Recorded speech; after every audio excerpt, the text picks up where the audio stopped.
If more of you supported the show, I'd be less sick of podcasts. The blah blah. Sending out good vibes. The blah blah. Good vibes. Good vibes. The blah blah. Good vibes. Good vibes. 108 breaths of deep gratitude and prayers for guidance and protection. And put on a didgeridoo and shamanic drumming track. Shivers or vibrations and stuff like that.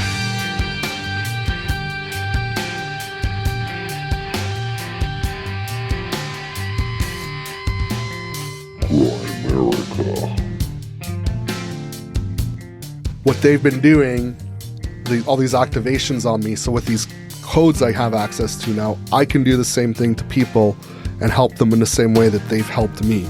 They will still come through in the sessions and help and like kind of offer guidance and like, well, this is what you got to do, and they'll show me.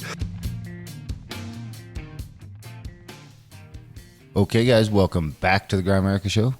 We are going to be chatting with friend of the show, Jason Slawosky, a little bit later. He's been on the show once before, maybe on an intro and on a full show. Anyway, you know, the guy I did the DMT with back in the day. All around good guy. And of course, we're coming at you from Pocatello,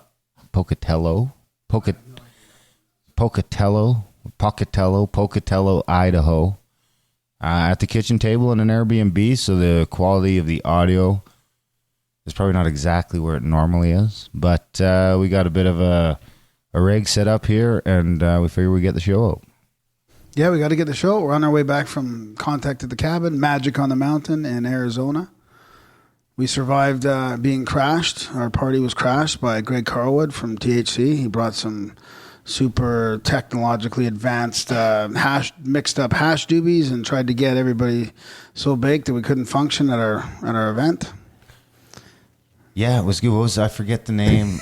Damn, I wanted to give a shout out to his buddy that came with him too. I'm just kidding, but it was pretty funny because the intro night, you know, all the guests our guest speakers introducing themselves and the whole everybody was pretty fried. And I think it was Greg's fault. So thanks, Greg.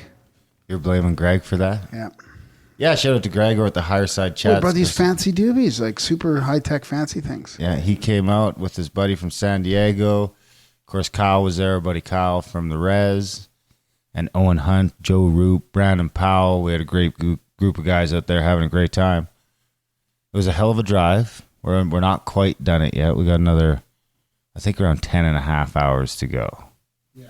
Depending on whether or not the border blockade clears up tomorrow. Which I didn't even want to really talk about the border, but now we just heard, like just recently, it's supposed to clear in the morning, which will save us a couple hours if we can go through the normal crossing, right? It will save us a bit of time if we can go through the normal crossing, maybe an hour and a half, 2 hours. Unless it's all like backed up and shit. That's one thing to consider. Is there like a whole line of stuff waiting to get through? Oh, yeah, there might be, yeah. There could be. So it was a great event, though. Wow, fantastic. I think next year we're going to do it in Northern California. Mount Shasta. Sort of a similar one, but yeah, it was fantastic. Such good people. I mean, meeting awesome people from all over North America, really. I mean, not really Canada, mainly the States, but... Charlie was from France. Yeah. That was the farthest one, I think. This time, so yeah, we're going to do it again. Same weekend next year, February 9th to 13th. Mount Shasta by Redding, California. So if you want to get on that, check out the Contact at the Cabin website. We're just going to keep going with these things until they shut us down. We are under emergency rule now. I think we officially have a ruler in Canada now, but we're still in the States, so we'll see. Maybe we won't even get in because we're persona non grata. Yeah, it's pretty much the old War Measures Act, I guess, which was revamped to be the Emergency Powers Act or something like that, or emergency. I can't remember the exact name, but yeah, they all the politicians, you know, they had a big vote to try and release all the mandates, and they voted against it basically. So, I mean, we had 151 for. I guess the other party kind of stepped up and tried to make something happen because of all the pressure from all the people, but. They're still doing it, so who knows what's going to happen. But, I mean, most of, like, our provincial ones, I guess, are almost gone, right? The mandates are almost gone. I mean, it's working towards... Just masks left. Just and some capacity stuff on things that I'm not affected by. And here we are in America where you don't even have to wear masks. I mean, we all noticed a significant difference. We were talking about it today, where you walk into a restaurant. We all sat down at a restaurant, and yeah, it's tough to say other than the restaurant because we didn't go to a city. It'd be interesting to see what like Phoenix was like. Phoenix and Salt Lake City. For a fair comparison to what we're comparing to home, which is a bit of a metropolis. That's true. I don't think we've seen as many people on the entire trip as live in Calgary. Yeah, that's true. Yeah. Counting Salt Lake City. Yeah. Right? I'd be interested to add them all up. But it was very sparsely populated, the entire trip. I mean, we were kind of on that mountain plateau. We were on that plateau of the Rocky Mountains for a lot of it. And then we went into like the mountains in Utah, whatever they're called. Like I want to say we didn't go below 3,500 feet the entire road trip. And most of it on the way down, we went straight down to Pine Top, Arizona, and it was really sparsely populated, like you were saying. There's no, like for other than 10, 12 hours, there's nothing around, like nothing around for. It really gives you the sense that there's a lot of area, a lot of land in America that's still. You probably get the opposite if you drive down the eastern seaboard or through California. Yeah, it's just like, what the fuck? Yeah. But it seems like Utah, eastern Arizona at least, Montana and Idaho and eastern Idaho are like fucking empty for all intents and purposes. And Salt Lake goes on for fucking ever. Like, I thought we were almost through Salt Lake today. And then I seen Salt Lake City, and then I seen downtown off in the distance finally coming up. And I had to pee so bad. But we made it. Made it to Pocatello. We do got to give a shout out to Steve Lynch, who sent us our sick axes. Oh my God, yeah. We got a couple axes. Handmade, right? Handmade axes. And of course, Darren, I wanted to bring it up via Darren crossing the border and has to say to the border guard when he's asking, so what are you guys bringing over? And we're all like, what do you mean? Like, we got nothing. He's like, any weapons and stuff? And then Darren's like, as a second afterthought, sort of, after the guy turns around punching stuff in the computer, Darren's like, well, I do got a tomahawk in my bag. And that was kind of the thing that's like stopped asking questions after that. He's like, okay, go ahead. Go right ahead. And I did have a tomahawk in my bag. That was beautiful. A beautiful tomahawk, yeah. And I got like almost like a great axe. It's like, it's bigger than, it's almost taller than me. And I can use it as a staff. It's like an axe staff. It's like a 4-foot tall axe. Yeah. It's a great axe, like a two-handed great axe almost. Almost like a battle axe, really. Yeah, we got to send Steve some pictures of us with them, and we did put some pictures of him on the social media. If you guys check out the Twitter or the Instagram, there's some pictures of him on there. And if it looks like something you want done, spam Graham, and we can connect you with Steve. He does make pieces for people. If you have a website, Steve, let us know what it is, or if you want people to reach out to you directly, let us know. But if you want an axe or something cool like that, let us know, and we'll put you in Steve's direction. He's in the process of making me a custom field dressing knife. Nice. Because remember, I have a real problem with these field dressing knives. Remember, I left the other one. I had just bought a new one because I'd left the last one in the woods, and then I left it at the elk. Son of a bitch. So now I'll have a new one, and it'll be super nice and special. So I hopefully won't just leave it in the woods. I think I'm going to get a friend of the show, Sean Toma. Shout out to him, tattoo artist in Calgary. Great artist too. The guy I was painting with there for a while. I'm going to get him to do some wood burning on the axe and get some runes on it and stuff. I think. Did he fire you? It kind of no. I had COVID. Remember? You just never went back from the COVID. Yeah, I just never got back. Never recovered. Yeah. You got the long COVID. I'm too busy. I got other stuff to do. Do you still have the long COVID? No comment. Really? Are you fully recovered? Not yet. Well, no, I don't know. My breath hold still sucks, so I don't know. I don't have any other measurement technique. Like everything else seems fine, you know. But your breath a little hold? Foggy sometimes, a little brain foggy a little bit. But I mean, I don't know. That's who knows? Could be just old age, early onset dementia. Even the breath holds down though. Yeah, the breath holds are down. Yeah, from 3 minutes to 1.5. Now they're down to a minute. They're getting worse. They did get worse. Yeah, they haven't got worse in a while. Like It varies. It's a minute to a minute and a half right now, but I used to be able to do like literally 3.5 minutes. I can't do long, so I don't know where the threshold is before. I have nothing to compare it to. Yeah. I mean, it could be because I'm out of shape, but I don't think so. I think it's COVID. I'm going to blame a lot of stuff on COVID. I could see that. Fucking bioweapon I attack, could see man. this. Yes, I think you feel very attacked by COVID. Very few things bring out the victim mentality and grab that line. COVID is one of them, for sure. COVID-19 is one of them. What else? I wanted to shout out, just give a quick shout out to one of our listeners here, just because we were on the topic of sort of the borders and all this stuff. But he sent me a YouTube video, and I'll put it in the show notes. And it's from Nemanja Nakik, and he was at the border, the massive trucker rally convoy blockade at the Pacific border crossing in Surrey. And he says people have had enough. An army veteran showed up there in his military uniform, and he basically videoed him and this guy of 25 years. His name's James Top. He's going to march across the country, around 2,800 miles, he says, in protest of these public health measures. So I don't know what's going to happen to him now that there's an emergency. Is someone following him in a camper van or something? I don't know how he's going to sleep. Why don't you march across the country for COVID? God, imagine. Join him when he comes through. No, there's another convoy. Like, I don't know, dude. You'd rather drive? Yeah, I'd rather drive. Well, don't join the convoy just yet because until the emergencies thing is over, because I don't need our bank accounts being frozen. Yeah, it's pretty nasty. Did we talk about that already at the beginning? No, not really. It's pretty wild what's going on in Canada right now, though. I mean, we're in a wild time, but it looks like the Coots border is going home tomorrow. So if some of that stuff happens, maybe.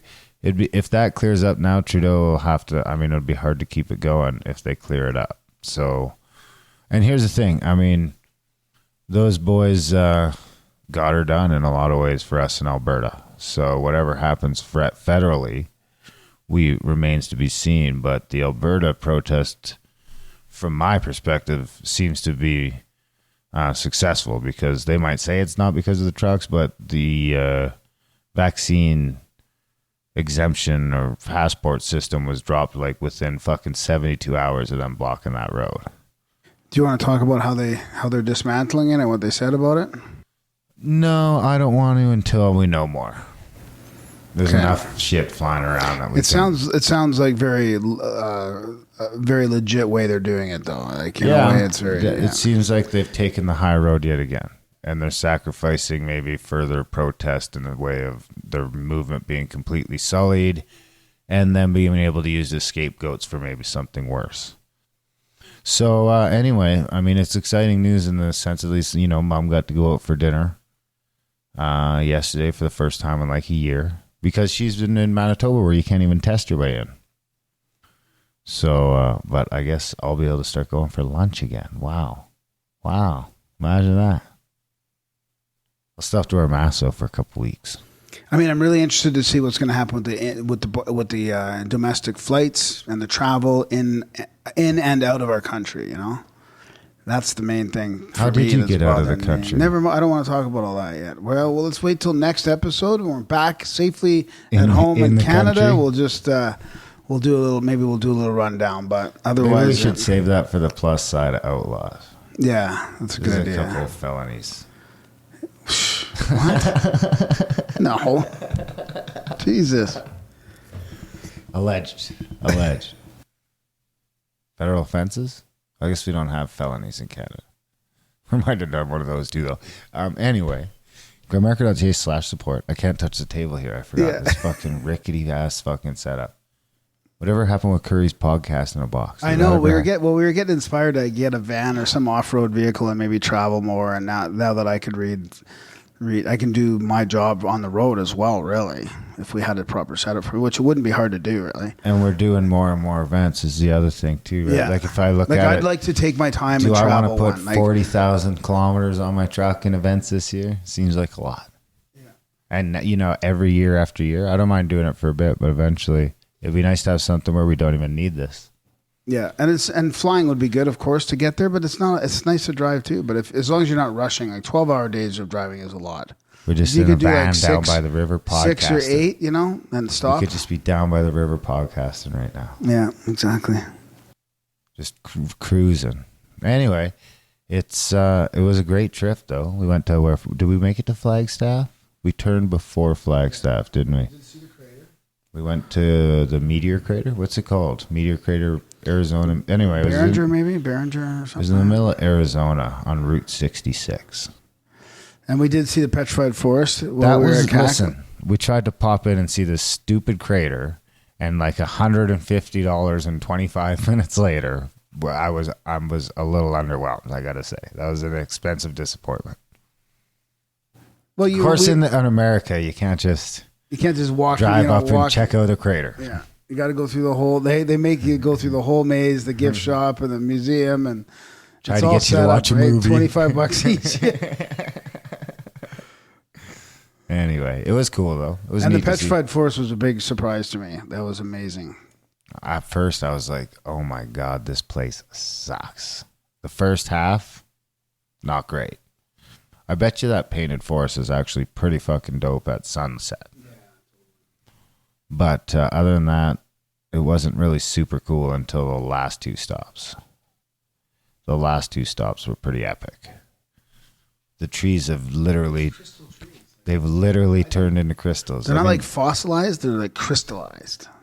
It's multicolored. It's like a little of both, even. A little both. Fossilized and crystallized, and some still looks like it's legit wood. You could look right at it and think, "Oh, that's a piece of wood," and then you pick it up and it's super heavy and it's not. And then another one looks like a fucking magical crystal. Did I tell you? Did I tell you when we did when Joe Roop did his last meditation sort of astral travel thing, which we did, which was quite amazing. I think I was almost there, but it was a really good visualization. And when he asked us to travel to an object astrally or whatever, or try to, I went to one of those trees in the crystal forest, and I found out a whole bunch of girls. They were all talking in the kitchen afterwards. A bunch of women, they all went to the crystal forest too. So that's interesting. I wasn't in I skipped the out of body thing. It's not my thing. I was outside, scared, smoking my way out of my body. I just don't need that, you know. I'm not at a point in my life where I need that. I mean, it was an amazing relaxation. Amazing experience, regardless of whether you leave your body or not. That was my other concern, is that I would have fallen asleep after like 4 days in a row of very little sleep and a lot of driving. And of course, we had a bit of grief with cars, too many cars for not enough parking spots, and a neighbor who liked to report us over and over again. I mean, it looked like he called the cops on us a couple of times too, but because they drove by that place like 4 times real slow, but they never came in. The cops did? Yeah.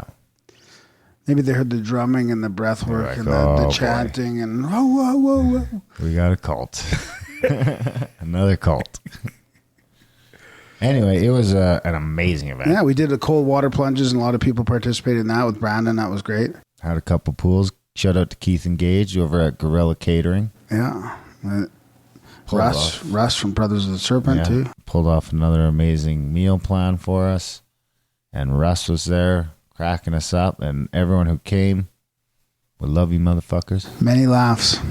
Oh, dude, the one night I was laughing so hard. It's like, I laughed more this weekend than I've laughed since the last fucking CAC event. Yeah. There's something special about the this one kind of right in there with the Utah one, where it's, don't get me wrong, the Randall events are fantastic. I love doing them. But there's something about these other ones where we get out in the actual cabins in the woods or in wherever we are, when we're all in the same sort of building. Instead of hotel rooms, that's just a little more intimate and interactive. Yeah, that's a good point. Yeah. Is that what the other one's going to be like in near Mount Shasta in Northern California? The Shasta one is going to be... So is it another huge place like that? It's a huge place. Yeah, so like that's a cool. 3-floor, it's a whack of bedrooms, and then it's also on 22 acres. Oh, that's fantastic. That 22 acres. Lots of camping. So we'll do a bunch of camping. It's going to be a great time. We added another day again because everyone wanted more time. Everyone always wants more time. So we had another flex day in there. We got events coming out the yin yang. And of course, here's the thing. This episode's about Egypt. And everyone's going to be like, fuck, I need to go to Egypt. This Because here's episode, Jason gets into like he was doing like Reiki attunements to people. Should I even say this? Or we even? No, I just guess he save it. said it on the. But Reiki attunements to people underneath the pyramid in the underground complex. His and he was had a very real similar. connection in Egypt, like crazy. His experience was very similar to the tour we're about to do. Yeah, He yeah. jumped onto a tour that was quite similar to ours. Minus Not the exactly, spiritual but connection to the Egyptian gods. I mean, and the We'll giants see. and stuff. Too soon to tell. Too soon to tell. You're a much different person than you were the last time you went to Egypt. That's right. Maybe you can invoke the giant gods to stretch you out another 6 inches. There you go. Yeah. That'd be Or weird, how about though. just slim me down? We'll just stretch you out without adding any. There you go. So you're like Perfect. naturally. Well, Russ gave us that Egypt presentation. You missed it. I know. But it got me super, super, super excited about Egypt. And I think there's only like 6 spots left. Luckily, we're going. But you guys So are that'll going to be listen to this. that'll be and you're there's a gonna wanna link go. to that in the show notes too. Is there? UnchartedX.com/tours. Yeah, and contacted the cabin for the other stuff too, and Jason's websites, and our episode with James Brown about the electrified Egyptians. I put a link in the show notes to that too. What number was it? 180, I think, episode 180 with James Brown. That was one of my favorite episodes back then. That was great. Did you ever electrify your sperm? I don't think so. Did I say I was gonna? I don't know if you did or not, but you haven't? You should. You should try that. Let us know how it goes. Static, like, yeah. I can't remember the ins and outs. You'd probably want to re-listen to the episode. Well, I was thinking you just like cut off the end of a vacuum cleaner cord and splite it, expose the wires, and then just No, touch that's it. way too. No, he's talking like static electricity, I think, not fucking AC. So we could just get you like a rug glove and you could jerk off with that. There you go. Make sure the cats are close by. Well, there's cats in Egypt all the time. So you think oh my God. I think James's theory was that those like hand mirror, well, they call them hand mirrors, but he's like, this is ridiculous. That the mainstream narrative was these things that they always carry around. They look like a hand mirror, and I think they call them hand mirrors. But he thinks that's a metal disc to capture static electricity, From fucking cats. and then use it on your balls, I guess, when you ejaculate. Well, Electrify your sperm. Let us know how that goes. You'll have to keep us up to date. GrabAmerica.ca/support, guys, if you can. Value for Value show. Well, if you're getting some value from the podcast, send some value back our way. GrabAmerica.ca/support. Support the show today. I think we'll leave it around there. Still got to edit this thing. It's getting late. We're hoping we can sneak back into the country tomorrow. That's now under an emergency war measures act. So we're like sneaking into a country under the cover of war. We could still just try sneaking in. No, we'll just go the regular way. I don't want All to. right. But no bitching when I'm bitching at the cops. And Oh my God. I I'll be expect good you cop. to be bitching with me, Okay. Oh yeah, I will. Yeah. not at me. Yeah. All right, guys. Enjoy the chat. Jason Slawosky. Slawosky?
Jason Slawosky, welcome to Grimerica. Thanks, buddy. Hey, thanks for having me. I'm very excited and a little anxious, but mostly excited. Yeah, in studio too. This will be a pleasure. Oh, yeah.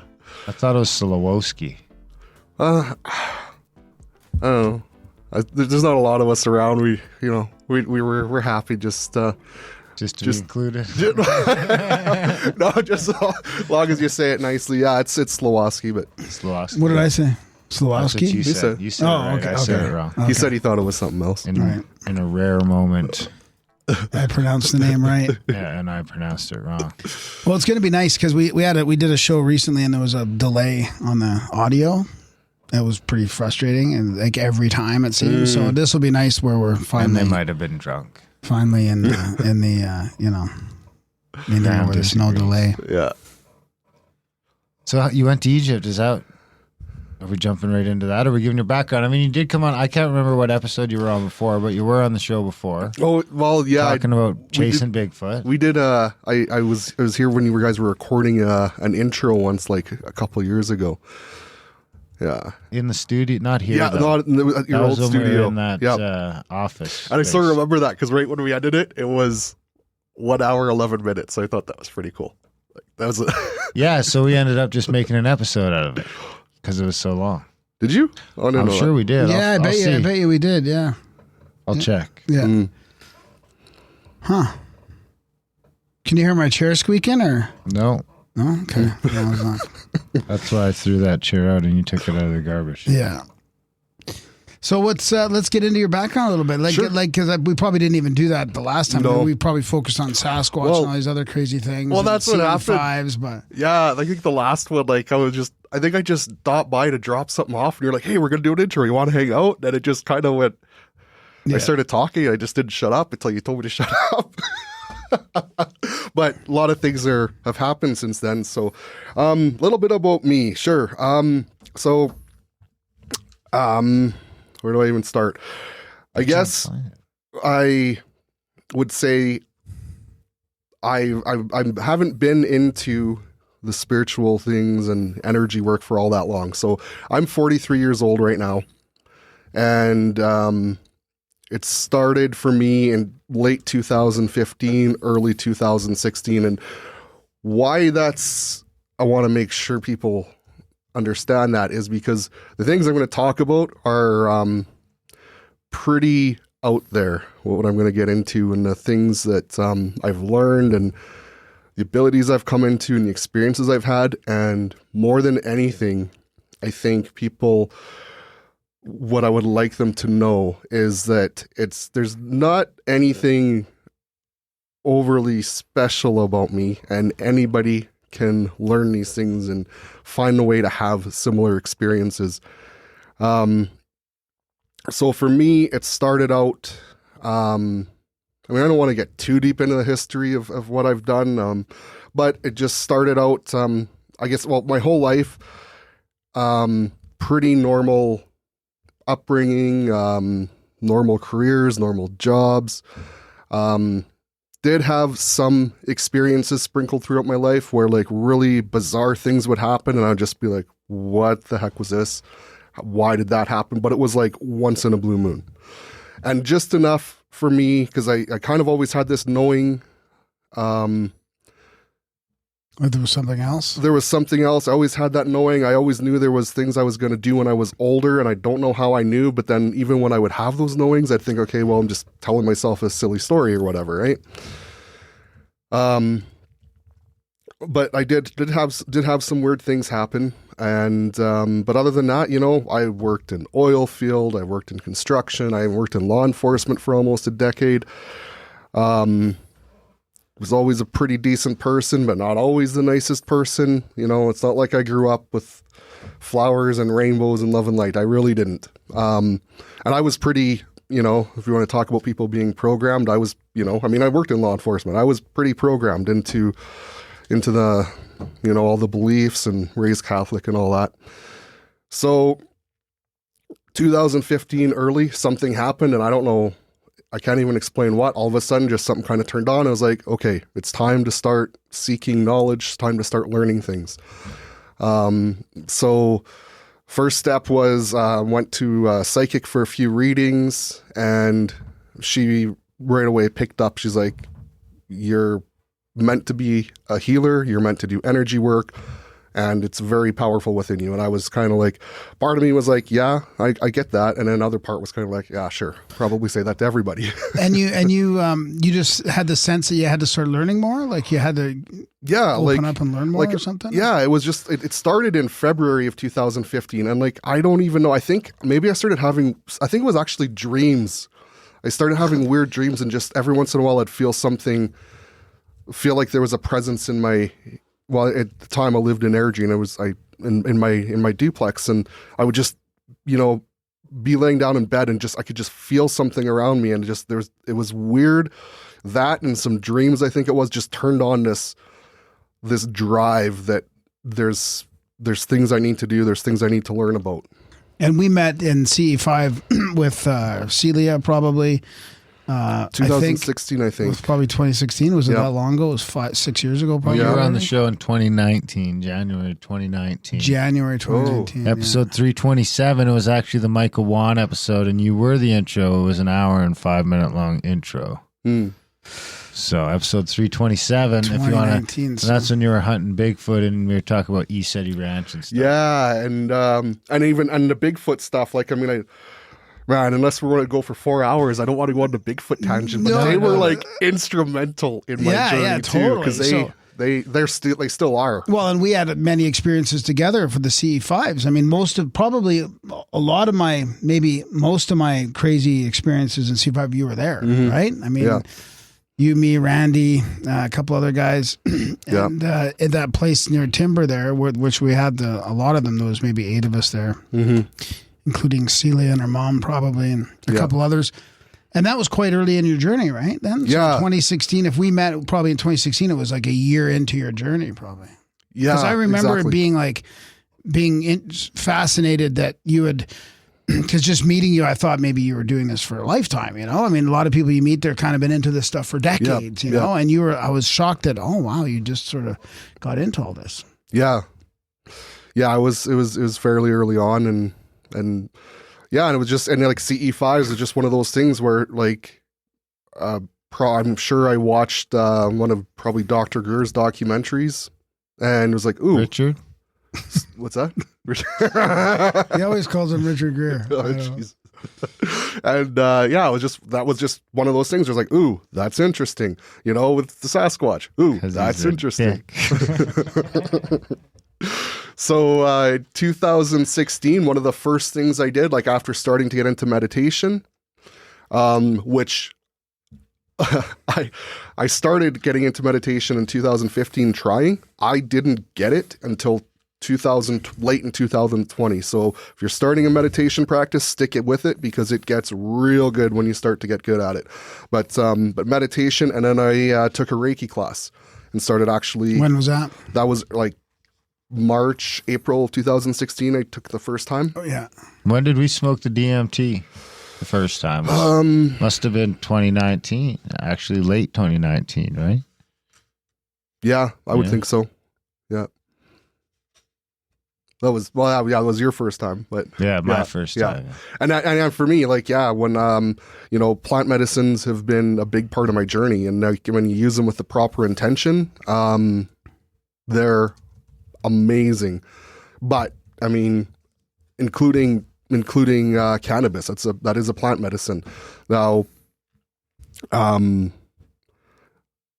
bit of a tangent, but like I always, I've been starting to tell people from what I've learned and experienced, like if you're, like smoke a joint, like just throw some protection on yourself, because you open yourself up to all sorts of things, just like, alcohol, any of that, anything that changes your consciousness at all, do something to protect yourself. Just imagine some white light, ask for protection, however you want to do it. There's lots of different ways, but it's mainly based on intent, really. Yeah, really. Yeah. And then you can get into some really advanced stuff, but yeah, just doing that basic thing, setting those intention that you're not allowing anything to kind of mess with you. And it's really important. I think, that's a big problem with society today. Like, there's so many problems and so much anger and different things. And like, we really do live in a world where there are, you know, forces of light, forces of dark, good and evil, all that thing. That is very, very real. And 90, like probably close to 100% of the population really has no idea. And you think it's just something you see in movies. But like when you start getting into consciousness and exploring that, you realize how real this is, and that it's something to be taken seriously, and take steps to kind of protect yourself and work with it. You know, like this, you know, everything we're going through today, this is all like some really dark things behind it at the root, right? It's not just, there's money and there's power and there's politicians, but like what's behind them? There's some real dark things. Is it metaphysical? Like dark, yeah, like real dark energy. Yeah. It's just like archonic? Like what would you call it? Yes, it's partly that, but even when you get deeper into it, it's like, you know, so I've been shown, like, I mean, I've had a lot of connections with like God, source, creator, whatever you want to call it. Like I've connected with that energy on the light, but it also exists on the dark. Like when you talk about God and creator, whatever your belief system is, it's basically all the same, but it's also everything. It's created everything. It's created the good, it's created the bad, it's created the light, it's created the dark. And it's just, it's all necessary, and it all exists, and it all has purpose, but we're each individual, everything is an individual expression of that. Why create the bad then? Because without that, you can't have the good? Or? Well, yeah. Like, what's the point if everything is just good? It's all about, you know, the source energy and God energy trying to experience itself. So if all there was a bunch of light workers running around, like, what the hell would you do? Like, it, like, you know, really, I almost, like, I see it very much as like, you know, our existence is very much kind of like a video game. Like, I don't, you know, if that makes any sense. Yeah, it's like we're all characters when it comes down to it. And you know, and your soul is seeking to sort of have experiences and level up. And it's all about returning to that source energy. And, you know, to me, the goal of being human is to, in our lifetimes, return to source and gain that understanding and that knowledge as much as we can while we're here. And then when you go back onto the other side, you know, there's life reviews and all that sort of stuff, but then eventually you're kind of return and you have much greater knowledge and understanding, but we come here and we forget and we try and remember. Can you remember? Can you remember? I mean, remember that we had the show the other night, yesterday, the big secret of the secrets was how to remember. Yeah. Remember what? I forget. Your life. Oh, the remembering your death. Yeah, your like, previous life. Yeah. I haven't listened to that yet, but that's going to be very interesting. Great. Well, I'm starting to remember, like, you know, like having snippets of past life memory, bringing back, you know, things I've done in past lives. Some of the knowledge is coming back, some of the abilities. So it's getting a little crazy. I'm not going to pretend that I understand all of it.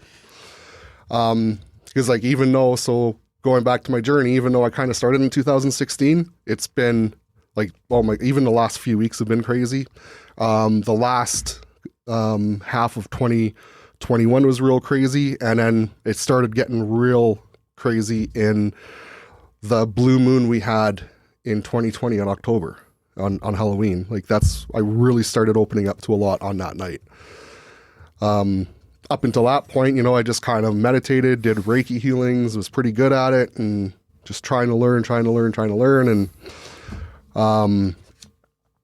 And again, plant medicine ceremonies and meditating with intention on them. That was like really, really huge for me. And it's not necessary for everybody, but for me, that's just part of my path. Everybody's going to have a different path. And yeah, so I got a question. Okay. How about all the tattoos? Every time I see you, you got a new one. Like, when was the first one, and did that play a part in the journey? Because Yes. what if that? Because you've got a lot of sacred symbology on your body. That's a great question. I'm glad you asked. It's all sacred geometry, and I don't put anything on me without a lot of thought and meditation, and there's got to be a reason behind it. And yeah, it absolutely. I don't know how to explain it, but they sort of, like when I do them, when I get them, there's an energy intention behind them. And every one of them has at one point had an activation done. So like I said, it started getting crazy after that blue moon we had in 2020. Blue moon, dark sky? No, new moon. Oh. Remember, like, Hey, isn't it the new moon right now? I think it's pretty close, actually. I think it's like tonight sometime. Yeah. But remember in Halloween of 2020, there was that blue moon because it was the second full moon. It was 2 full moons in October. Yeah, it's pretty much waxing crescent. 1.2%. So when's it go new? It's past. Oh, son of a bitch. Was I supposed to do magic? Probably yesterday. Oh, you can just manifest something new. It's not too late. I manifested a new pillow There today you go. with money.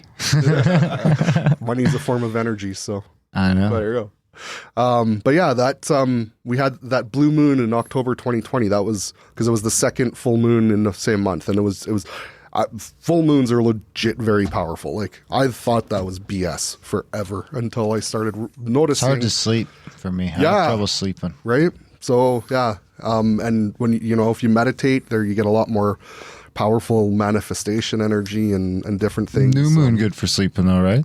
Mm-hmm. That's when I have a new pillow. I mean, I'm looking forward to going to bed. New moon, dark sky. Sleepy Darren. Have you guys gone out? So Graham's like off the scene. Do you still go seasetting?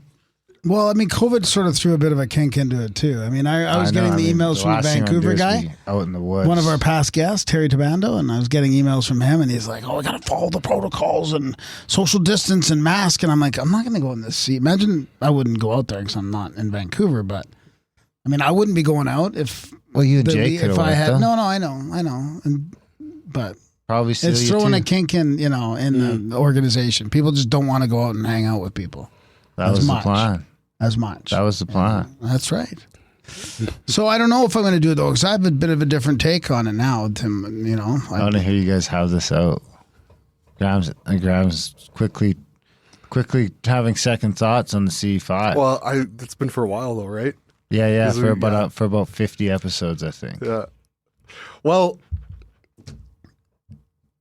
So this is it's actually a very timely question because this is what happened and where it gets crazy, and it kind of relates to the C5 stuff. So, once I had pretty great experience on that blue moon, and more so it was more so about just personal energy activating within me, but.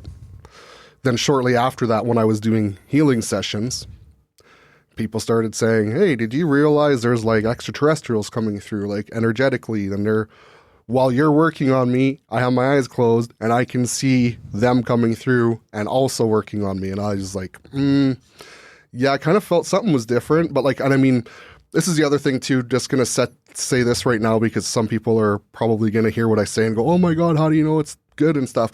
I am so anal about setting protection and boundaries. Everything I do, I'm, super intentional with it. It's light and it's, I'm protected. My client's protected. So I'm just going to throw that out there because I don't want to say that every time I talk about something crazy happening. Always anal first.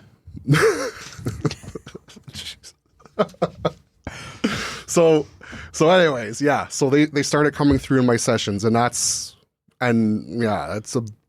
they've been a big part of my journey. Anal protection. That too. I mean, that's why you got to do the Pilates. Is that what Pilates do? Tighten your butt? Sure, yeah. Can I just like flex it like that? Yeah, that's Like, like Kegel. I'm working doing out. the Kegel. I think that might be more to Pilates. I should but start don't know. working out during the podcast.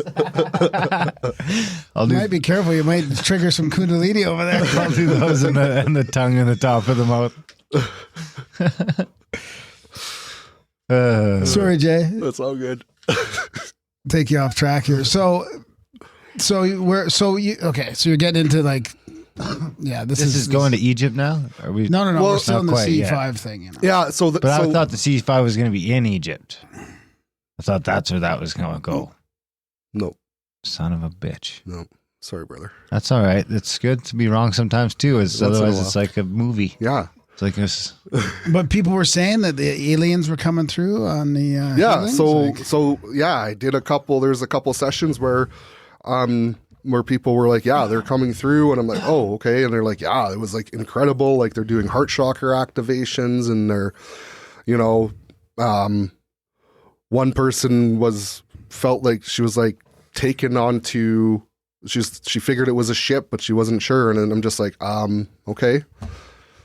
You know, and this is like that's how it kind of started, and that's just when got the ball rolling on the batshit craziness that I now live. So What was it like the first time?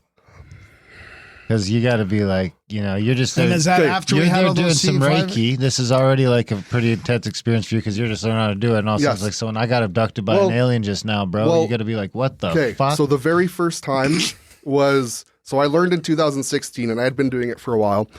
And the first time that happened was like November 2020, and it was in a group setting. It was a group meditation, and somebody else was leading a meditation. I was doing energy work, and while I was working on one particular person, because I was kind of standing over top of her, and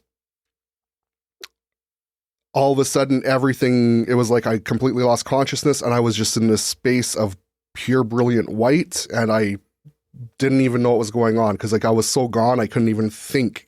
I was beyond the point of thinking, and I kind of had my hands back, like kind of like I was standing up, my arms were stretched down and back, and what brought me back to the room was something smacked one of my hands, and it immediately snapped me back into my body. And I had no idea where I was for a split second, and I thought I was falling because something hit my hand. And then I quickly, you know, after a second, I realized where I was, and I looked behind me, and there was absolutely nothing around me that could have possibly hit my hand. And I was like, what the hell is this? So then and when I do energy work, when I'm, you know, because I'm channeling energy, and a lot of times it feels like a dream when I stop. So I don't always remember. And then plus at that particular time, there was like 12 or 13 more people that I had to go around and work on. So I was like, I made a note, and this person had a printed blanket that was very distinctive. So I was like, okay, I got to talk to this person because I want to know what the hell happened. And then I went through the rest of the night, and, you know, and a whole bunch of other cool stuff happened. Like, you know, I could, you know, like feeling Jesus and different, like all kinds of like orbs and stuff. And I was just like, what the heck? But that kind of stuff had been happening, but this particular thing with, you know, hitting my hand, that was very new. So anyways, towards the end of the night, we're all done. There's two girls talking, and they're in the one room, and one was crying, and everybody's leaving and saying goodbye. And I was like, oh, I gotta hurry up and get people out and go see what's going on over here, because I'm just nosy, really. And plus, you know, usually it's tears of joy or good things when in that kind of setting, right? So I'm like, what the heck happened? So finally I got over there, and it's like, hey, what's going on? And she's like, I need some answers. I need some help. And I'm like, okay, what's going on? And she tells me this story about how, you know, she saw this white light, found herself she's pretty sure it was a ship, but whatever it was like she saw extraterrestrials around her. She said it felt very, very positive. And I'm pretty sure this one was that they were doing a bunch of work on her heart and maybe her throat as well. But she's like, I don't know what it was, but it felt important. And she's like, it was just the most profound experience ever. And I don't understand what happened. Do you know what happened? And as she's telling me this, I completely forgot about the thing hitting my hand and everything I experienced. Because like I said, it's like almost like a dream and other stuff happened. And when she started talking, I was just like, oh my God, wait a minute. Where were you laying? And she points and I'm like, oh, did you have this blanket with this print? And she's like, oh my God, she pulls it out of the thing. I'm like, yes. So I told her what I experienced, and then, so, she had to cry and we hugged. Did you figure out what hit your hand? It was, well, so this is the thing with like extraterrestrials and extra dimensional beings, like there could be one right here and like, there's not, but there could theoretically be, and if you're not tuning into them and paying attention or not sensitive to them, you would never know. So it was just one of them hitting me, telling me. I didn't know if that was part of her story with the white light. Oh, no. So that was just them telling me, okay, we're done, come back to the room. So you both hit this experience with white light, which is fascinating. So that was the first time it happened. And, so that was well after our CE5 experiences and stuff that we had just out there in a group meditating, looking for UFOs and seeing stuff in the sky. And some people have. But it all started with that. Yeah. Yeah. That's the thing. Like you do these simple practices, and if you're into it, you can kind of expand on it into some pretty amazing things. So do you remember when me, you, and Randy were out at that one spot on our own, and on the way there we saw that thing right when we were pulling up in the sky? Was that the same night we saw the Northern Lights? Yeah, I think so. Yeah. And then that night that was the night, I think we were playing some Pink Floyd in the background at one point. Do you remember that? Were you there? I don't remember Pink Floyd specifically. But I had the such a shiver, like a full body shiver, which I was getting back then quite a bit. But this was intense, like super intense, and for a long, long, long time. During the CE5? Yeah. Like, so it was like you were colder than you should have been? Oh, yeah. And it was through your whole body? Down to your bones? Would you say almost? Yeah, that one, yeah. So. And vibrations everywhere. Oh, wow. Yeah. I don't, maybe I wasn't there. I can't remember if I've ever heard this before, but when that happens, that's like activations coming. They're doing work on you. So, I don't think. Activated. Well, it's not like a one-time thing. It's a process. What was the date of this? I don't know. That's 20. A lot. Yeah. So like that's really interesting because that they've done that. I've had that happen to me many, many times. Like, but it's usually when I'm at home meditating, and it was the day that we split off from Celia in the group, and we went further east down west down Highway 68. Do you remember that spot we used to go to on Highway 68, or not Highway 68, Dirt Road 68? You're giving up your spot. And yeah. Dirt Road and 68. we saw something right when we pulled in. We saw something up there, and they saw the same thing from way back in Calgary. Yeah, I do remember this, but did you? And then we didn't see anything else for the rest of the night. Like we had sort of used up our juice in a way. Yeah, but maybe, right.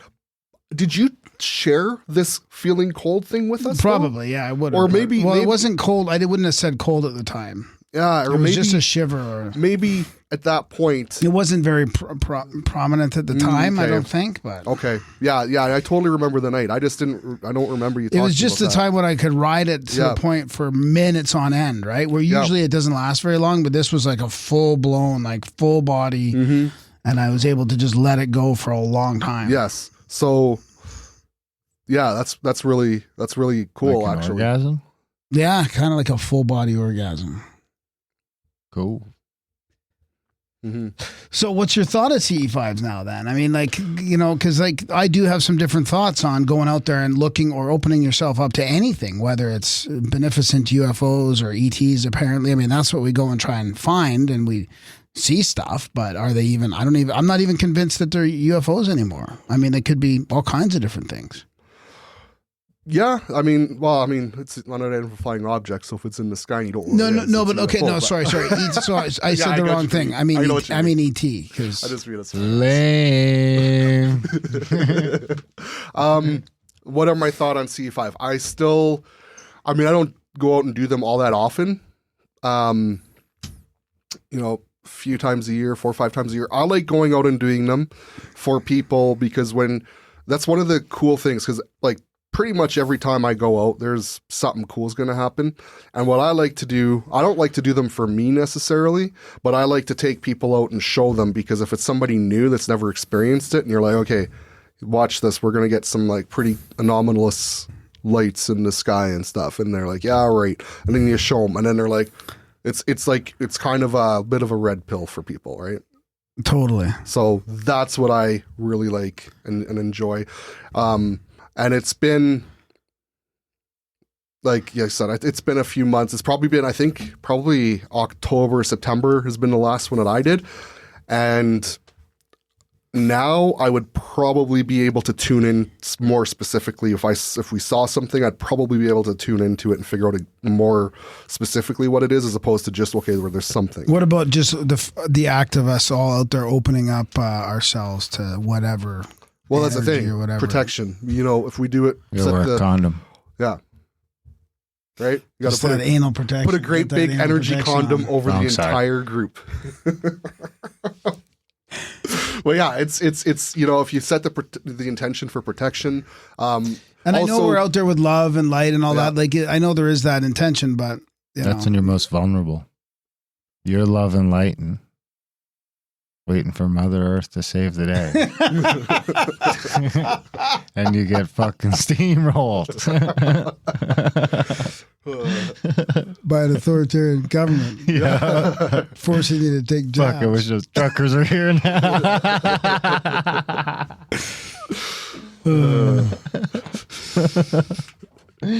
That's a bit of an inside joke, but Yeah. hopefully There's it's funny, tons of so. this. We'll fill you in after. okay. Okay. So I mean, where do we want to go from here? Get into the Egypt stuff and the Well- because you've sort of created a whole new. I mean, I don't want to. Before we go to Egypt, how is the DMT pen? Awesome. Yeah? Oh yeah, it's good. Psychedelia.io. Mm-hmm.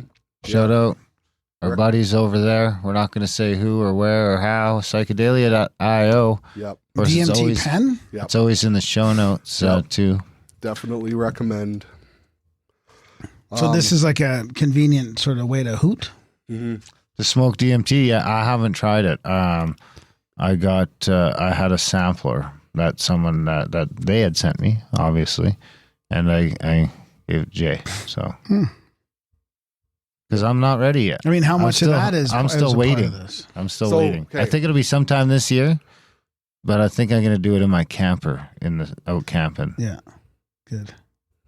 How Good. much? That makes you happy.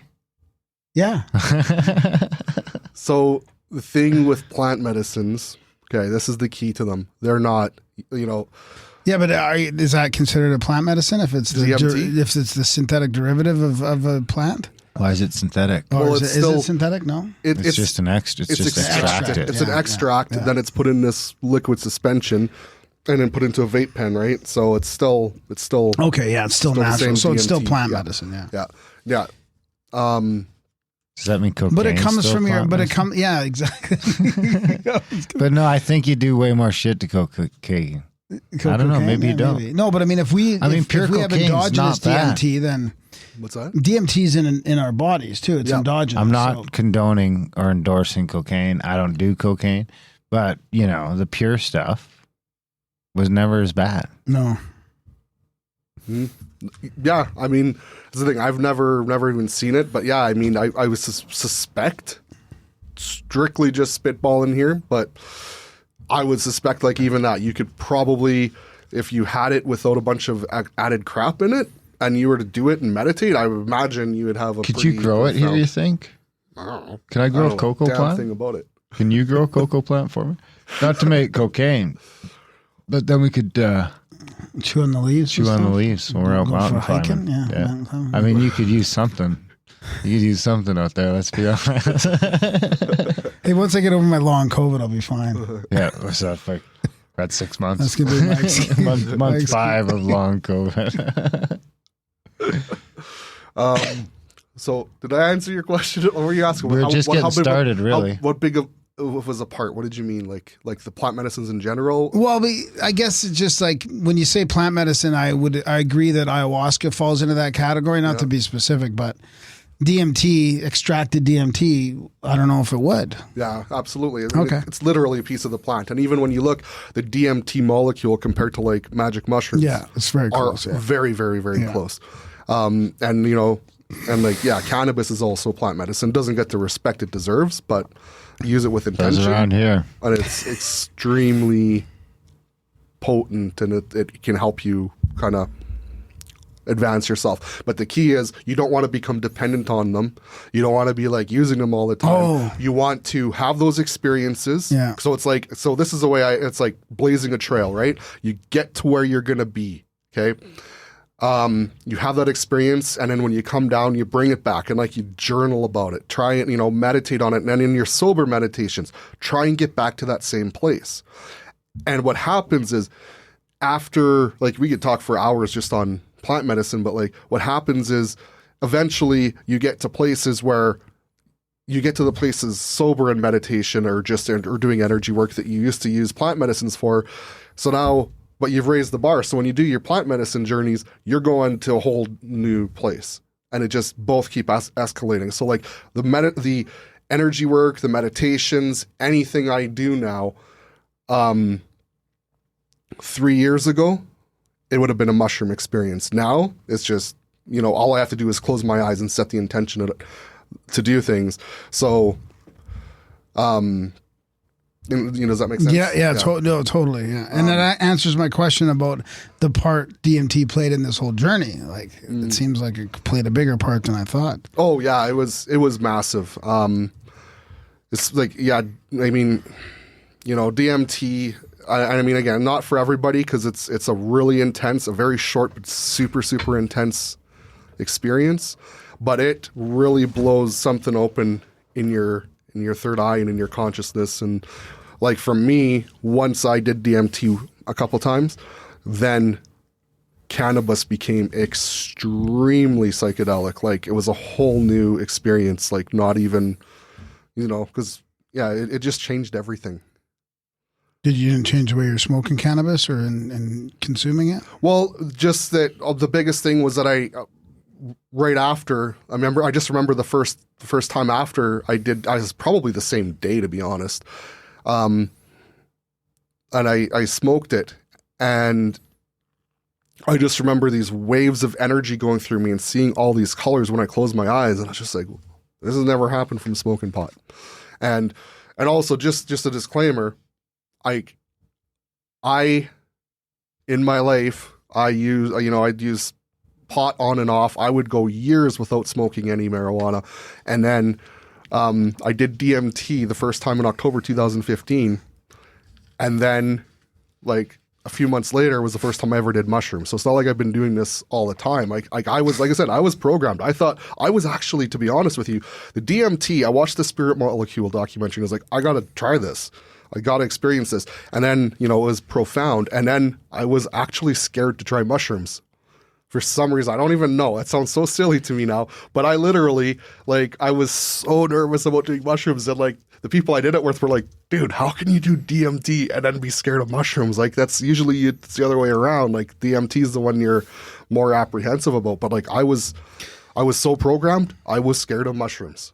But all these things are consciousness expanding, and that's why they're illegal, because they can teach us so much. Like the power of our minds and our energy and intention is insane.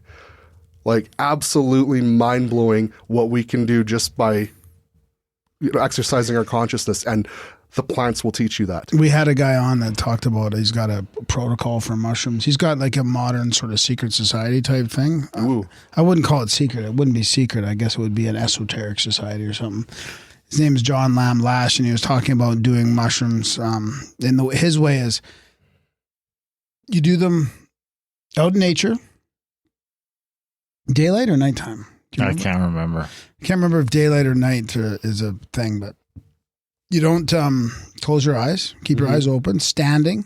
So standing. You can't sit down ever. You can't sit down. You can't lie down. You can't close your eyes. Stand up. Keep your eyes open and just be in nature and look at nature and watch nature. Can you walk around, or just got to stand stationary? No, I think you can walk around. The key is, I think, just no distractions besides nature in the day. Probably in the daylight, I would say. I like it.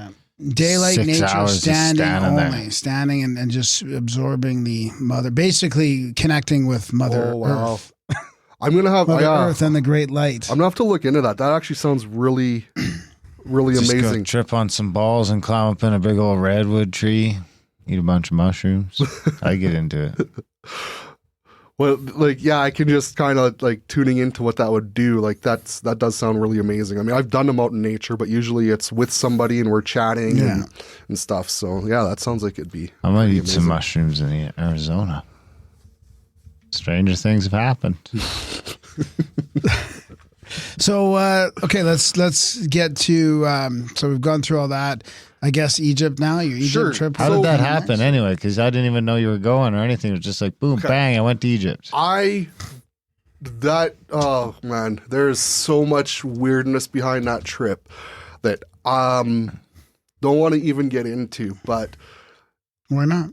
it was just Synchronicity after synchronicity. well, it was sort or- of synchronicity, but like the reason I went was because I was used to be friends with somebody that wanted me to go.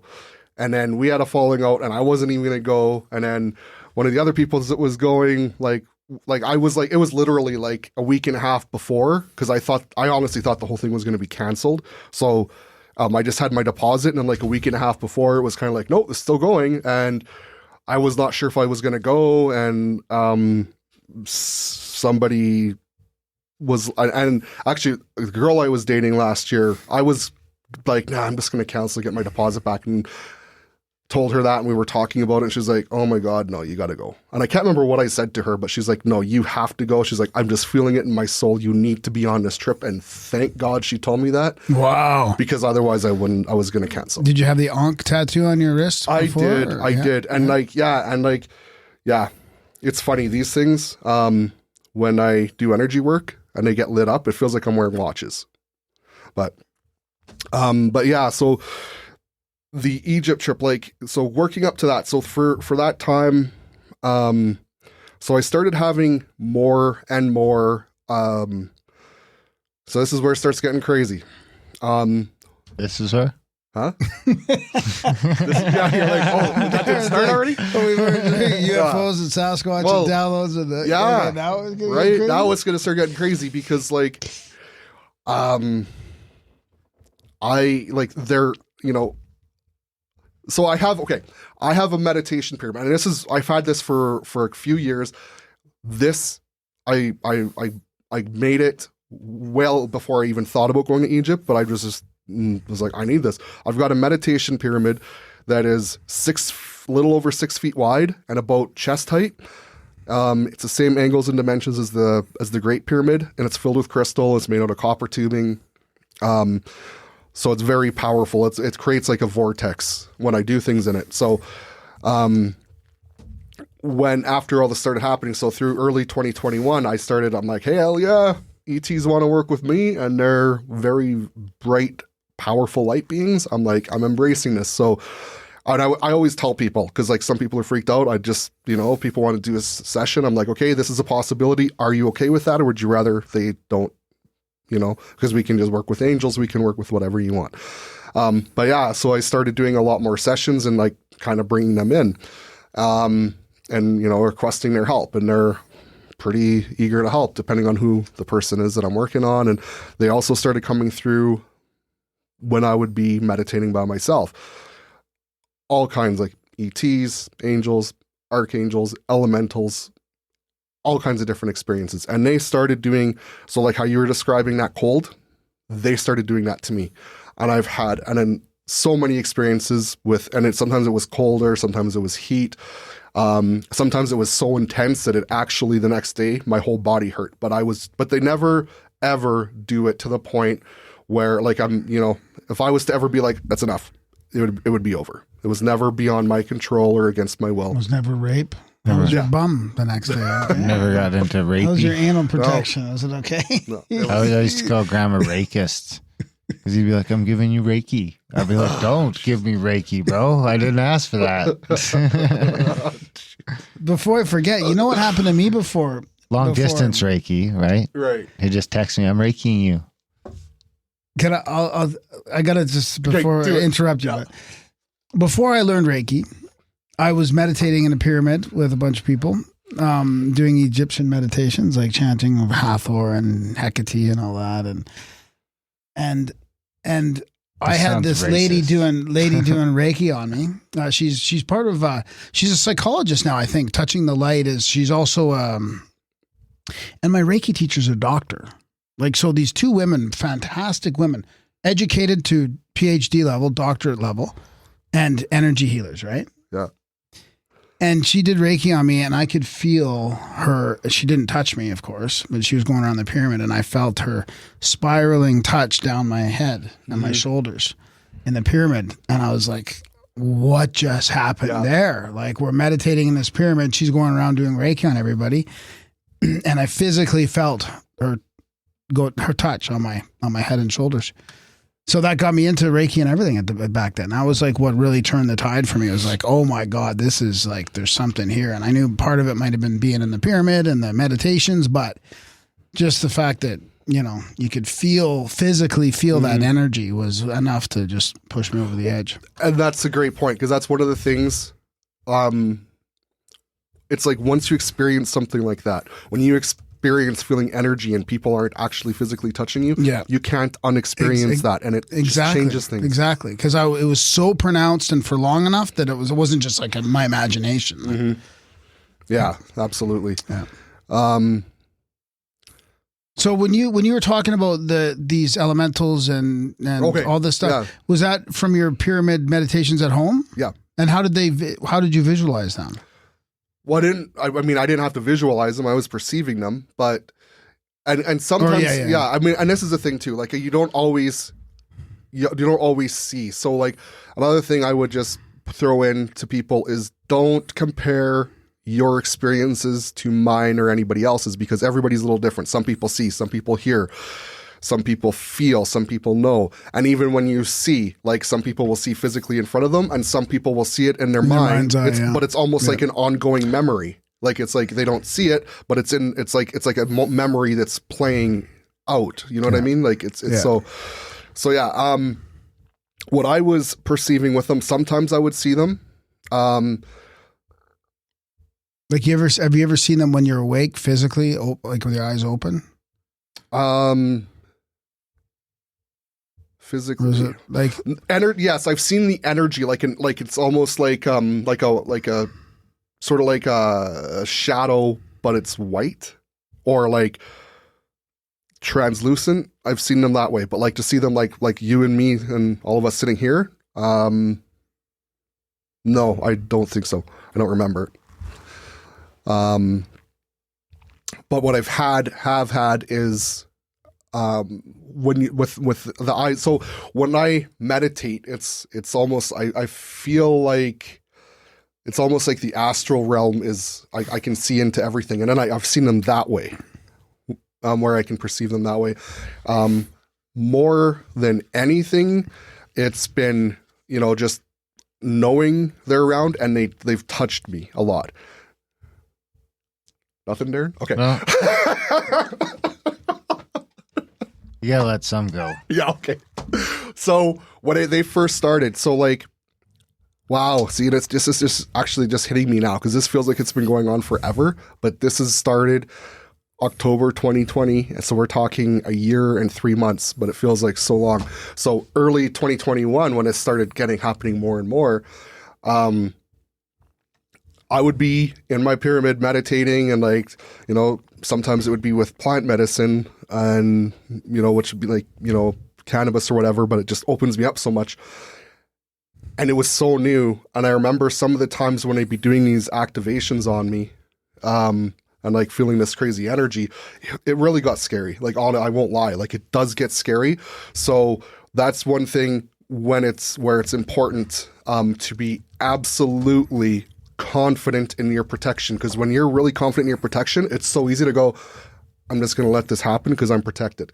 And that's been key, because there's been times where, in one meditation, it might get scary, and then I push through and it's fine, and it might get scary and I push through and it's fine. That might happen 3 or 4 times in a night, but by the end of the night, it's just like, holy cow, I'm so glad I did all of that. And then things permanently shift. Did Hecate ever come through for you? No, I don't know what that is. She's a god, the goddess of sorcery, pretty much. I Oh, think. okay. Yeah, I mean, maybe. I mean, there's a lot of them. I thought you had mentioned. There's it a in your lot video, of them that are known by different names, and they're all the same Right. entity or being, right? So it's possible, but not that specific name anyway. But I remember in particular, like when I would, like one of the coolest thing that's ever happened is, because I'm laying my pyramid, laying on my back, and then when I was first getting used to it, I could physically feel them grab my hand, and I could hear in my head, "It's okay, just try and stay calm. We're here. We're here for you. We can stop, but like we're doing this is for your best good kind of thing." So, yeah, that was pretty amazing. So, and I started having a lot of like my abilities just kept increasing. My healing sessions got stronger and stronger. I could do more things in my sessions, and then there's always been a lot of Egypt stuff coming through my meditation. So like when I finally kind of made the decision to go to Egypt last year, when I was like, okay, so I started scrambling to make sure I had the money together, and oh my God, can I even get on a plane, and figuring all that stuff out.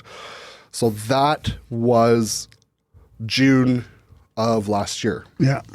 So, you want to get into Egypt now? Yeah. Okay. So, just one thing I want to talk about with Egypt real quick. They have this thing, so like, most cultures and, maybe religions and different things, there's a lot of different talk about cycles, right? The Great Year, all that sort of thing. So, in Egypt, theirs is called the Keffer Cycle, and they're all very, very similar. There might be certain dates that are different. Are they based on the procession like the Great Year? Yeah, basically. I don't know. Yeah, it is. I think it lines up with it. I don't necessarily think they talk about it, but it all lines up basically the same. So yeah. 25,920. Yep. Yeah.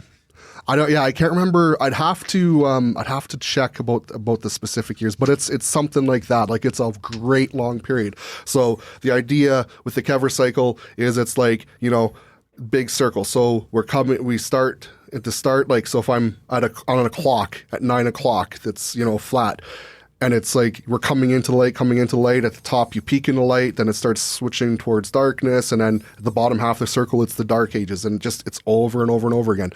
So the Keffer cycle, return of the Keffer, like the start of the golden, of the light, was this past summer on the solstice. So, and then some people argue even that the Mayan calendar, well, it actually lines up to last year, right? So, I mean, we're regardless, when we're talking 26,000 years, if we're 5 years this way or that way, like we're pretty close anyway, right? But in the grand scheme of things, so. Well, but we're pretty close on, well, I guess if that's not astrological, then it might be different. Yeah. Because we're on the fucking money with the astrological stuff. Mm-hmm. Creepily on the money. Yeah. So, ended up going to Egypt, long story short, and I went there, and anybody, if you're even remotely thinking about going, oh my God, such a magical place. The energy is just ridiculous there. It's unchartedx.com/tours if you want to get in on our trip to Egypt. It's at least half gone, over half gone. Well, it's like, we could say it's over 2/3 gone, but I think the high end we're allowed to do is 60, and there's about 30 some spots gone already. So unchartedx.com/tours if you want to come to Egypt with us this November 12th to 26th. I'd be remiss if I didn't get that plug in there now. Yep. Do it. It's such an amazing place. So when I got there, I'm just trying to think if there's anything else I need to kind of preface. So were you there during the Keffer cycle? Yes. Yeah.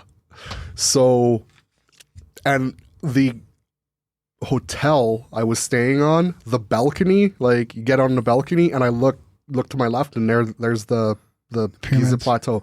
And I don't know how far away they actually were. I imagine they were probably 10, 15 kilometers away. I don't know, but they were so damn big. It looks like they're almost 3 blocks away. They're like, the Great Pyramid is just huge.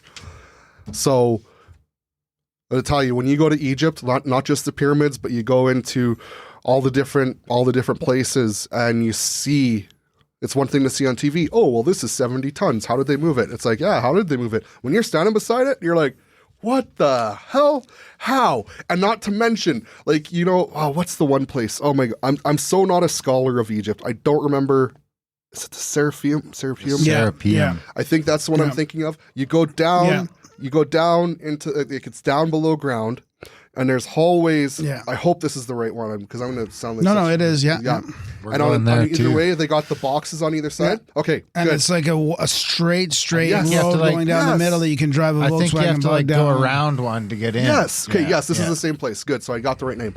I've never been there. I've just seen a Wait ton till of you see pictures. it. We're going though. Wait till you stand beside one of those boxes and you see how, like, even if you had a crane, there's no way we could move those boxes. There is absolutely no way we could move those boxes, because the hallway is barely bigger than the boxes, and yet you're down this hallway, and then there's sort of rooms off to either side, and these boxes are in those rooms, like a 10-foot drop too. How? Like you see these things and you see the size, like when you hear, oh, the pyramids, the blocks are this big, and it's like, okay, that's huge. But when you're looking at them, you're like, what? How? Like, you can't even begin to wrap your head around how all these things were made. So it's like, yeah, my God, go. Because then you go to Egypt, the thought. Pardon the pun. What? Thought. Yeah. Oh. So just the Is idea. that a pun?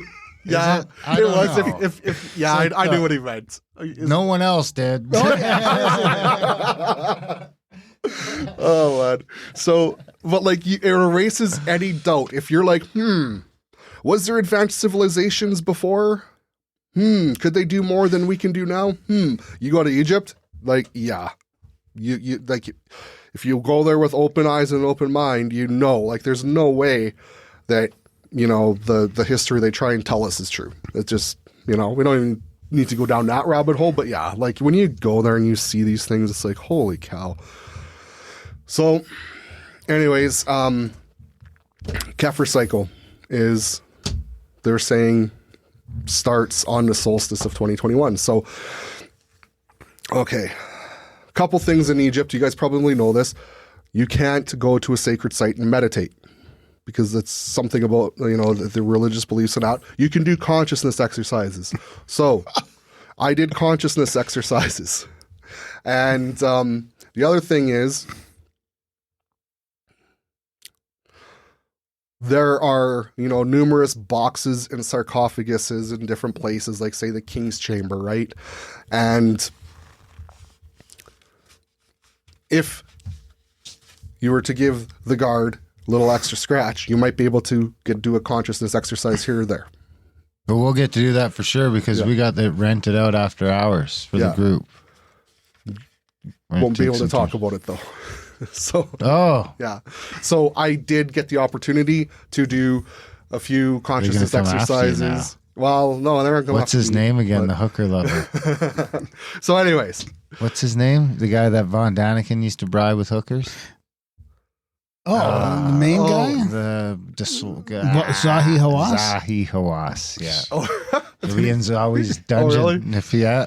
Oh, I just don't want to say too specifically, 'cause I just don't want to get anybody in trouble. Yeah. Like, because I literally got to do things in there that, like, were absolutely mind-blowing and extremely helpful.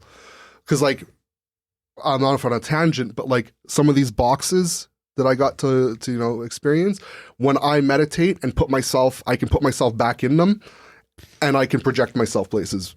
Like, it's ridiculous. Like, it's just ridiculous. What, now you can? Like, How much did you bribe him with? So you can use that as like a consciousness expanding box, kind of? 100%. And, like, so, like, even, like, when I was meditating last night. So what kind of box are you talking about? The ones in the Serapeum, like? Or the ones in the King Chamber? Well, He's trying not to I can't say which ones. He's trying not to say, bro. Well, no, you can now, can't you? You're not there now. No, you're but, just like- using it as an expansion. Right, but like, what He if doesn't want to get his tour host in what trouble. if somebody was to pretty much. But it's I don't. No, wanna we've heard about this not being able to talk about it too. But now that you're not there, you don't have to say it has to be the one that you you did your consciousness exercises in. But right. But I mean, those are some good guesses. Okay, Grant so, doesn't- okay. Grant doesn't get it. He just didn't pick up any of it. It's all good. So last night even I was projecting my consciousness in there because like I'm telling like even just the last few days I've been having some massive expansion and I'm just like, what do I show me what I need to know most, and I meditate and I just put myself back in that, and then I'm just like blasted out into wherever I go. It's really which is what, like on this earth plane and this astral plane and another, like, do you go to other worlds, other dimensions, or yeah, all of that, and I can't say I fully understand it, but I'll find my consciousness kind of in another place, or I'm getting information downloads, or experiencing other types of beings and different things. So no wonder why they don't want us doing meditations. Consciousness. well, If this was going to happen, everybody, they're like, well, no, we like, can't let everybody do this. I like absolutely. You didn't do it when you were there? I smoked a doob on the pyramid. I mean, Oh, I went nice. into the king's chamber. They're saying I'm not allowed to climb the pyramid. I was young. and just, and I didn't Bruce have the might- reverence for it. Me and I just, Bruce might pitch in and just bribe some people. Fuck it. Well, that sounds. Maybe I should come with you then, because I like knowing what I know now. I'm super comfortable in those sorts of situations. Yeah. Oh, yeah. Took me like 3 or 4 hours to end up in the Cuban jungle scoring stuff. I'm not going to get into what I was scoring, but stuff, sorts of things. Nice. So, okay. On the solstice, the whole pyramid is ours, and we go for sunset, or for sunrise, sorry. Starting in the subterranean chamber. And had to be super stealth about it, but I did Reiki attunements for 3 people while I was in there. Here's a little bit more of craziness. So as I'm doing these attunements, Thoth comes through and I can see him because when I do my attunements, my eyes are closed, and I could see him in my mind's eye crystal clear, and he drops puts a gigantic bright light ankh right into my whole body. And I'm just like surging with energy as I'm doing these attunements. And I'm like, well, what's going on? He's like, just What do you look upgrading. like? Well, just pretty much like you would see any of the depictions of him, except Does he more. look like a dog guy? He's the one, what's it called? Ibis with the long beak, the long Oh, skinny the beak. bird man? Yeah, the bird. And pretty much like that, except not as defined. It was sort of more, Yeah, I thought that was the one. yeah. See, that's how you do it. That's how you do it. That was great. And like he wasn't like super crisply defined. Like it was like a blurry image of him, but it was definitely him. And so, and then the people that I attuned, I think 1 or 2 of them also perceived him. And anyways, so I just received this powerful energy. And got to go up to the Queen's Chamber for a bit after that, did some consciousness exercises there. Just a lot of divine feminine energy through there, and then went up to the King's Chamber. Wait. Uh-oh, what? Is this code for something? No. Oh. No, I'm just saying, like there was no, like I was actually there completely alone for like Okay. 10 minutes, and I was like, oh, this could get interesting, but like it was just a lot of energy. It didn't have anything come and like poke its head out at me or anything like that. And then up into the King's Chamber, and everybody was up there, so it was quiet. Got to do a little bit of consciousness exercises up there, and then I can still connect to things there, but yeah, so that was an amazing day, and then we went back to the hotel because we started so early. So I just, 3:00 in the afternoon, I go to the hotel room, lay down in the bed, and I thought I was going to have a nap. Nope. Started getting these intense, so like you were talking, like those chills and those shaking and like COVID. vibrations down to my bones, laying in bed. And like, and I didn't have any plant medicine in Egypt. One guy had some gummies. I had a gummy once, like, I don't know when it was, but there was nothing particularly important that happened, and I didn't want to risk trying to find any because it's like big, you get in some real big trouble. So I just like, you know what? I don't need it for this trip. I'm just not even going to bother. So I didn't. Just a little weed. I just need a little weed. Well, if you can find it, but like, I didn't have any. They're pretty serious. When I was there 30 years ago, it was pretty. 40, was it 40? I plan to have it waiting for me when 30, I get there. 32 years ago, it was pretty serious against that. But we had double water bongs in the hotel. I was you get caught. I was 8 years old then, and I didn't even know that Egypt was a thing. If you get caught, and if somebody pulls strings for you, the best case scenario is they'll let you leave and ban you for 5 years. That's best case. So I'll just start speaking Egyptian. Just wear your turban and you'll be fine. Whoa, bro. Yeah. This is white privilege. I don't think it's actually a turban, but I think it'll be like you'll end up with a scarf like I'll the be Snake fine. Brothers. I'll just and be fine. You'll have your scarf. on your everybody will head be and- fine. It's a magical place. Oh yeah, man. But, the light of the world. Yeah. So as I'm in bed having this ridiculous, it lasted like 2 hours, this ridiculous energy, and it was like I was channeling energy through me to the pyramids, then the pyramids would channel, or actually more so pyramid, it was just the Great Pyramid, and it would channel energy back to me, and it was establishing some kind of connection, which I didn't understand at the time, and I was getting visions. So like all of them, like, Horus and Thoth and like Isis, they're all coming to me and kind of doing their energy piece, and I'm getting told that, okay, yes, the Keffer Cycle is absolutely real, and this is like literally day one of the cycle. And How I'm long like, is it? I can't remember. Like I said, I think it's like the same idea as the Great Year. It's a very long time. Like 26,000 Yeah, years, and you were there on day one? Yeah. Oh, that's lucky. Well, it was the whole point, man. It was like, that was the point of being there. Did you know though? I knew that was the point of the tour, but like when I went, I was just like, I didn't know any of this was going to happen. I was just kind of there and open. And so they were like, okay, you realize that like, these are the downloads I'm getting. So the information I'm getting from these spirits coming to me in the hotel room and from the energy. And it was, yes, Kever Cycle is real. Yes, this is like the first day. And I was told that doing those attunements was very important. And they were like telling me that what happened with Thoth coming through and giving me this download, it was, again, super crazy. It's this healing abilities that are being like reintroduced to humanity that are from ancient times. That was based, and just that it was extremely important, and it was sort of like this is the seed of this new method of healing, and they're like, you are the one person that's doing this today, so this is gonna start with you. And I was just kind of like, huh. Did you read up on Thoth at all?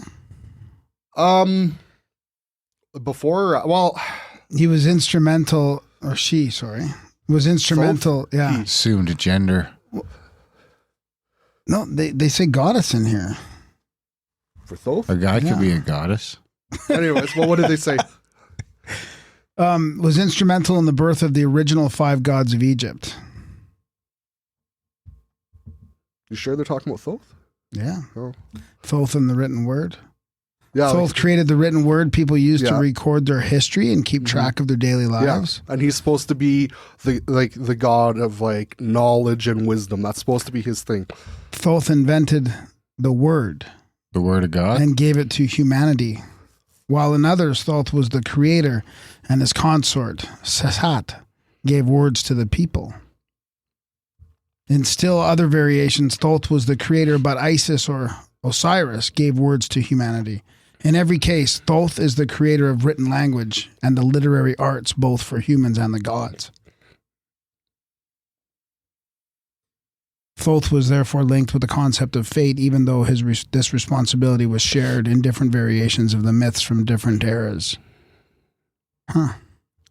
Yeah, I to be honest, I have read up on it somewhat, but like to me, I'm like, I'm trying to, because I connect with him a lot.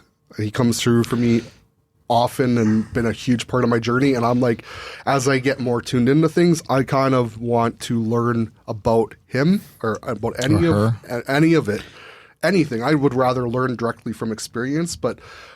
Oh yeah. It's just to get a sense from what other people are experiencing or what his archetype is supposed to be or her. Well, and archetype. a lot of it too is what they've interpreted from the hieroglyphs and stuff, and like who's to say that they're how accurate they are because they're doing their best to guess. Yeah, totally. But I think it's going to become more and more clear because if I'm able to do the things I do, there's other people. Yeah, exactly.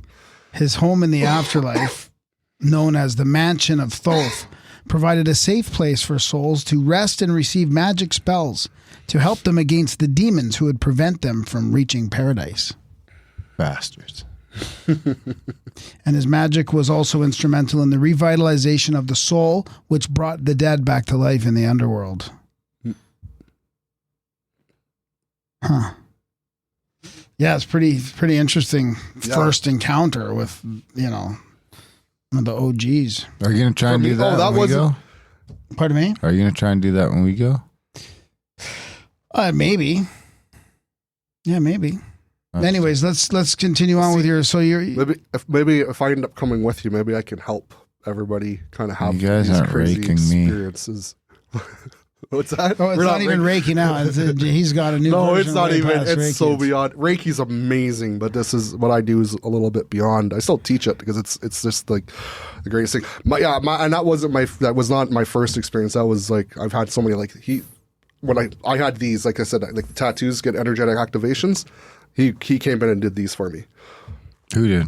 Thoth? Yeah. He gave you tattoos? No, he like activated the energy. I was going to say that's well, that'd be awesome. That'd be like so cool if that ever happened. Like maybe someday, but not yet. I'm going to get a tattoo from Henry Hablack. Friend of the show, Henry Hablack. I think I'm going to go in May. Yeah. Nice. What are you getting? He's going to do a spin on the Grimerica logo for me. Oh, awesome. That's so rad. That's not. I'm not even the first one. Someone else already got one. Ooh. I got to read this other stuff about him. Thoth is the Egyptian god of writing, magic, wisdom, and the moon. He was one of the most important gods of ancient Egypt, alternately said to be self-created or born of the seed of Horus from the forehead of Set. As the son of these two deities representing order and chaos respectively, he was the god of equilibrium. Yeah, and then the other thing too I was going to mention, glad you brought that up again because it triggered this. And then some people believe that like, a lot of religions are based on what happened in Egypt. So like there is belief that like Jesus was like a reincarnation of Thoth. And he's been other ascended masters. So I haven't checked into that, honestly. Like, when I meditate, I do get answers about stuff, but like I have to have that. I haven't asked that question. And there's bigger questions. Hermes too. Yes. Hermes Megistus? Yes. Trismegistus. Don't you ever correct me again. So, okay, let's go. So yeah, I'm getting, I think that was enough from the hotel room. I just got a lot of energy. This is, bringing you this ancient Did you have your own room? No. That's sharing with the awkward. Oh yeah, I know. And I was too. Well, no, my roommate was there too. Cause like, I'm like vibrating and I'm like, oh man, I hope this is not interrupting. You're like, oh, Thoth. No. Oh, Isis. Yeah.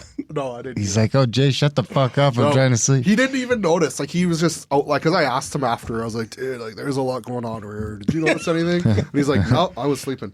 So yeah, I need a new room. I need a new roommate for the rest of the tour. Yeah.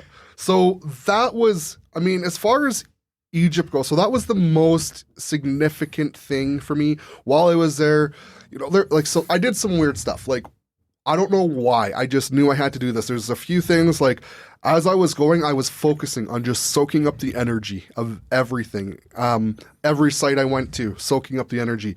Also, and I at the time I didn't know why I was doing this. If there was anything broken, like say there's an obelisk that was knocked down and in pieces, I would stand there and sort of energetically like rebuild it. And I was just, I don't know why, just there was a knowing I had to do that. So I would do that and I could feel the energy go through me. And when it was done, it was done. And I was like, why am I doing this? I don't know. But was that prior or before, after this encounter at the pyramids? Mostly after, because I think it was that happened early on in the trip. Yeah, because the pyramids were only like that pyramid experience. It was like the first few days of the trip, I think. Yeah. And then also like I was like, bringing in the energy, just trying to like literally absorb everything, sort of energetically crystalline, rebuild everything, and just like repair everything that had been damaged. Because when you go to Egypt, it's very obvious. The hieroglyphs are full of wisdom, like can tell us everything we need to know. But it's destroyed. But it's not even about figuring out how to read it. It's all destroyed. Like it's all like there's, it's like they took like, you're looking at something. It's like a beautiful picture, but it's like the most important part is destroyed. So it'd be like having a book and the middle is ripped out. So you got the start and the end, but with the important parts in the middle. Right? No alphabet. Yeah. So I absorbed all that. And the other thing I noticed too, there's a lot of them where not all the hieroglyphs, but a lot of it, I could look at it and I knew what it meant. Like I was just like, oh, this is what this means. And it was because things I had been shown, like as I'm doing my healing sessions, I'm healing somebody and I'm also getting taught at the same time. So a lot of them I just knew what they meant, and I was like, okay, it was strange. Did you confirm any of that at all, or did you like? Well, how do I confirm it? Yeah, well, with what the mainstream narrative is on the hieroglyph. Or? Some of it, our guide was amazing, super knowledgeable, and super open to new ideas. Blessed to have that dude, but so some of it, like when I would say, hey, this is, because I'd be like, this is what this means. And some of it, he'd be like, yes, I agree. And some of it, he'd be like, oh, interesting. Let me think about that. Because, and some of it, he's like, no, I don't think so. So kind of a mix of it, but like he was fantastic. So yeah, just absorbing everything. And like, I'd take anywhere I could, I'd take like little stones, like, and like, I've got a whole bunch of stones, like, in my place from different things from Egypt, and I'll just pick up a rock off the ground and absorb the energy, whatever. And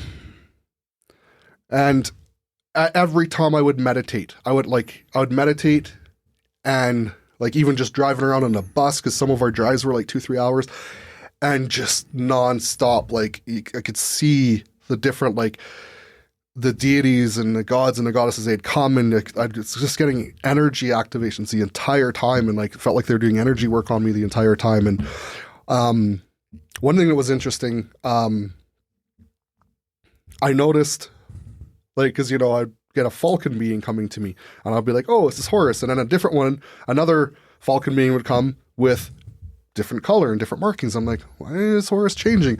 And at that one particular day, I got a whole bunch of them coming to me. And then in the presentation the next day, our guide was talking about that. And he's like, as far as we know, there's 77 different falcons. I'm like, whoa. Then that blew my mind, because I didn't know that. Like I said, I'm not a scholar of Egypt. I'm not a student of it. I'm a terrible student of everything. I just like to have the experience, and but I had no idea there were so many different ones. So when he said that, I was like, okay, well, that makes sense why I'm getting a red one and a blue one and then a blue one with black and all these different things. So I was like constantly having all kinds of crazy stuff happen in Egypt, and trying to think if there's anything else really significant about while I was actually there. And did you get any feeling or sense that they were harvesting static electricity to electrify their sperm? Not that I remember.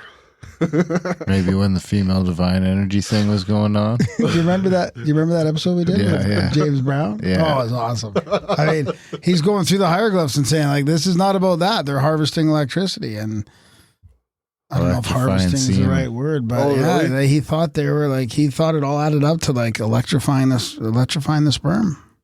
Pretty interesting. Oh, who knows? I was even though it's like that hand mirror thing. That he was thinking that was a way to capture the static electricity. Oh, you know what? And hold it. You know, who knows? I mean, honestly, what I've come to understand for one thing is that we live in a world of like, we don't know anything and possibilities are endless. So who knows? Maybe. Like, I don't know. Could be.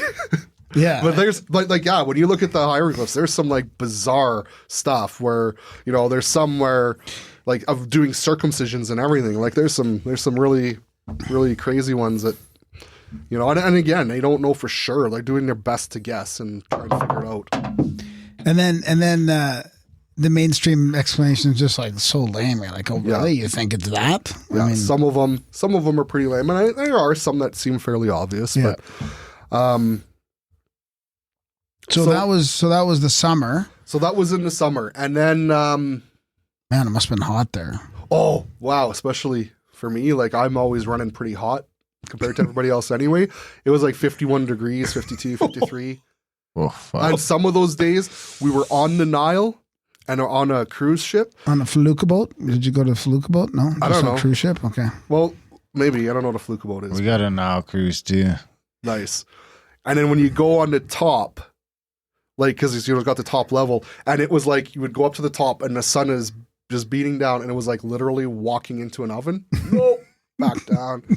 Oh, it was, but you know, and it was funny too, because even while that was going on, that was when we had the heat wave here where it was like into the 40s in like BC and stuff. So you know, that was like, oh, I guess it's not that hot, because I would have been experiencing that had I stayed home. So good thing I think it's came here. International Holocaust Remembrance Day.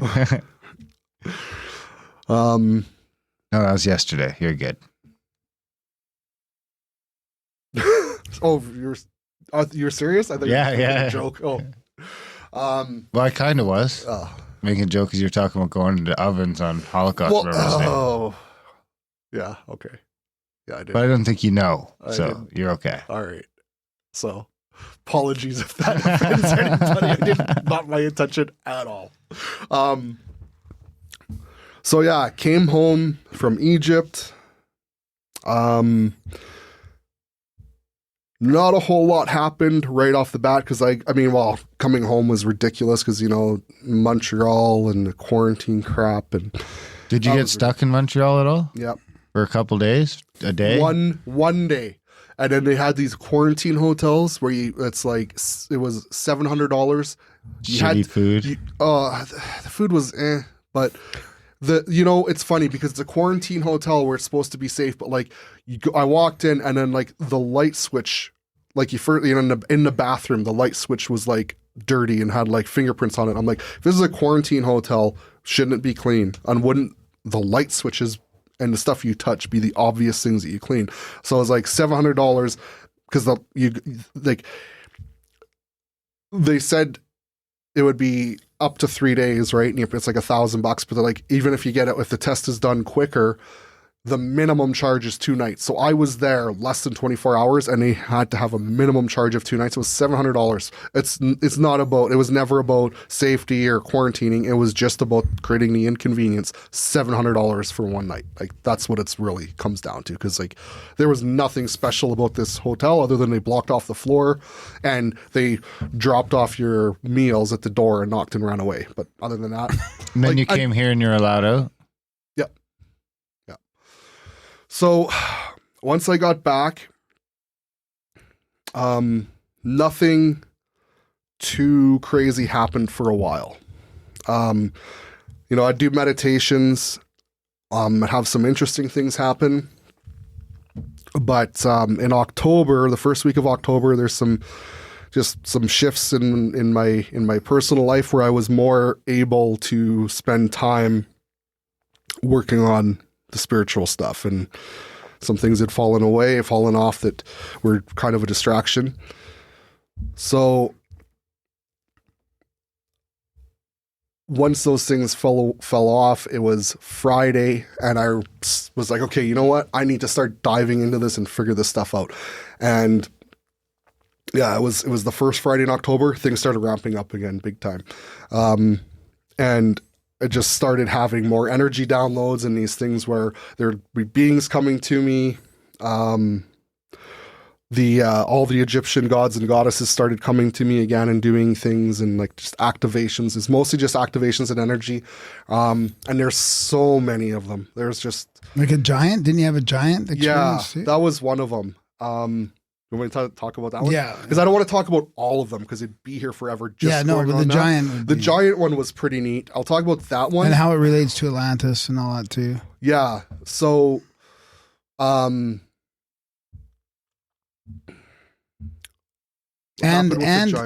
how you started this sort of modified Reiki the supplemental sort of Egyptian Reiki kind of thing.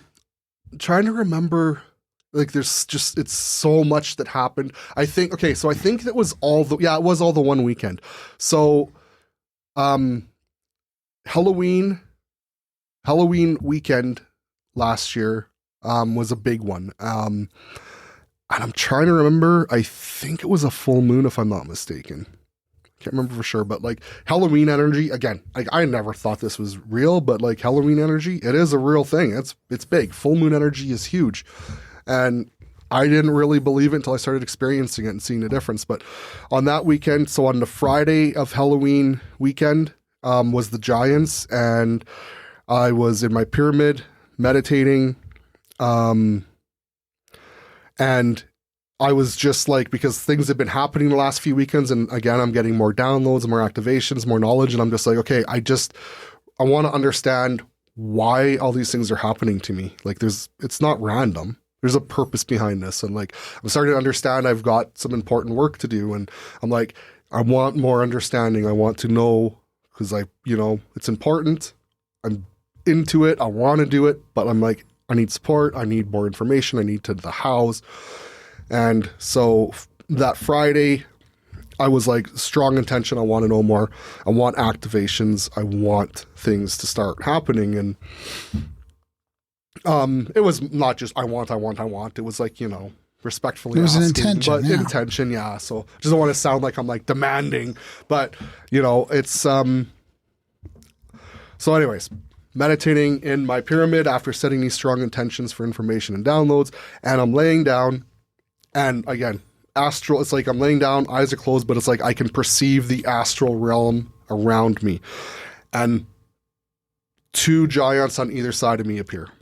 And it's like I'm laying down looking up at giants, and they were huge. I'm guessing like, I don't know, 20, 30 feet tall. Like, did they look like normal humanoids, or like they looked human? Like, yeah, they looked humanoid, but just really big. And they're basically, it's telepathic communication back and forth. And it's like, so you're asking for our help. Let us kind of, and it's like a exchange of ideas. Like, it's, so when I say, as I'm explaining, when they're asking me things, it's like, it's not like they really asked me, but it's so lightning fast back and forth. Like, I have to put it into words. So it's like, you want our help, you want activations, let's see who you are, what you're about. Are you, worthy of this? So they kind of like scan me, and it was like, I'm sitting there, and it was like, they were looking at everything about me, like my entire life, and they're trying to like sort of judge, am I worthy of this? And they were happy. They're like, yep, you've, been a good person, and when you weren't, you've done the work to kind of correct it, like balanced out the karma, all that thing. So like, we're willing to help you. So then they start, and super, just crazy intense energy, and I'm going from cold, like freezing cold to my bones, like to the point where I thought I was going to have hypothermia. And I'm shaking and vibrating, like almost to the point violently. And it wasn't the first time that's happened, so I was able to push through it. Then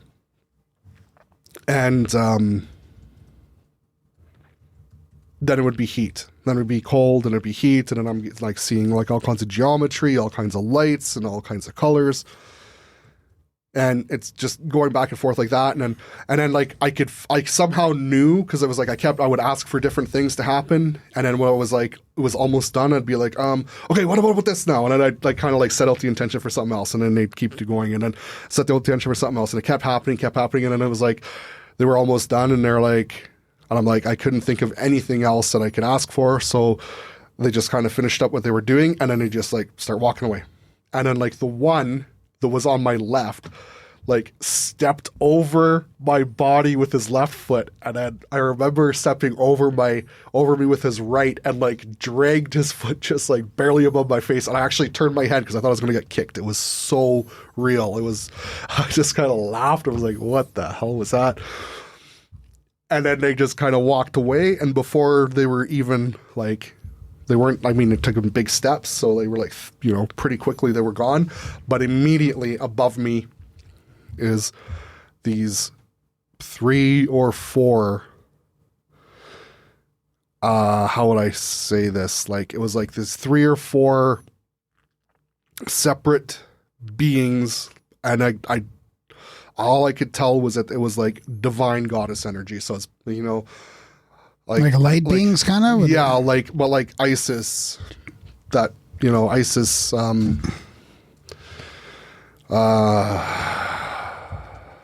Probably, I think Isis, Kuan Yin, and I don't know what the other one, but like these 3 divine separate entities that were like divine goddess, powerful energy, very light, and they were like, so you want the same thing, like I'm being judged. They're like, so you want our help? And I'm like, and they were like a little bit, it's funny because the giants were like, not like, it was like cool, like they're big, but I wasn't intimidated. But these goddesses were like, I was like, yes, please, I think. Like, it was it was weird. It was almost like, be careful what you ask for, because they, well, I'll just finish the story, and because they were like, okay, well, I'm like, yes, please. And they're like, all right, well, let's see how you treat your sisters. Right? So I'm like, oh, okay. So they like start doing their scanning and kind of judgment. Like your actual sisters? Women in general. Okay. Right. Yeah. And they're like kind of scanning my whole life too. And they're like, oh, wow. They're like, you're quite loving and respectful of your sisters. Because like most, I got most of my friends are female, and into this sort of thing. And then they were just like, yeah, you treat your sisters quite well. And they were like, even before your awakening you did. So they're like, we're happy. We're happy to help you. So I'm like, okay, good. And I was like, I had this feeling like it could have been a bad thing. Like if they didn't like me or how I treat the women in my life, like they were very protective of the like female energy. Right. And I just wanted to make sure it's respected. So they were like, yeah, we'll help you. So then they started doing all kinds of downloads and activations. And it was more of the same, a lot of geometry, lights and colors and all these different things. Now, I know I've got it all journaled off the top of my head. I can't remember what else. I think that was it. And, well, that was it. Like, it was a lot, but I don't think anything else. Like, and it went on for, like, probably 10, 15 minutes, and then they just kind of faded away, and I was like, okay, wow, that was amazing. So I got up, had a snack, and I was just like, that was crazy. But, I'm like, I look at the clock, I'm like, it's still early. What more can I do? So had a snack, relaxed. I think I probably smoked some pot, and I was like, let's see what else happens.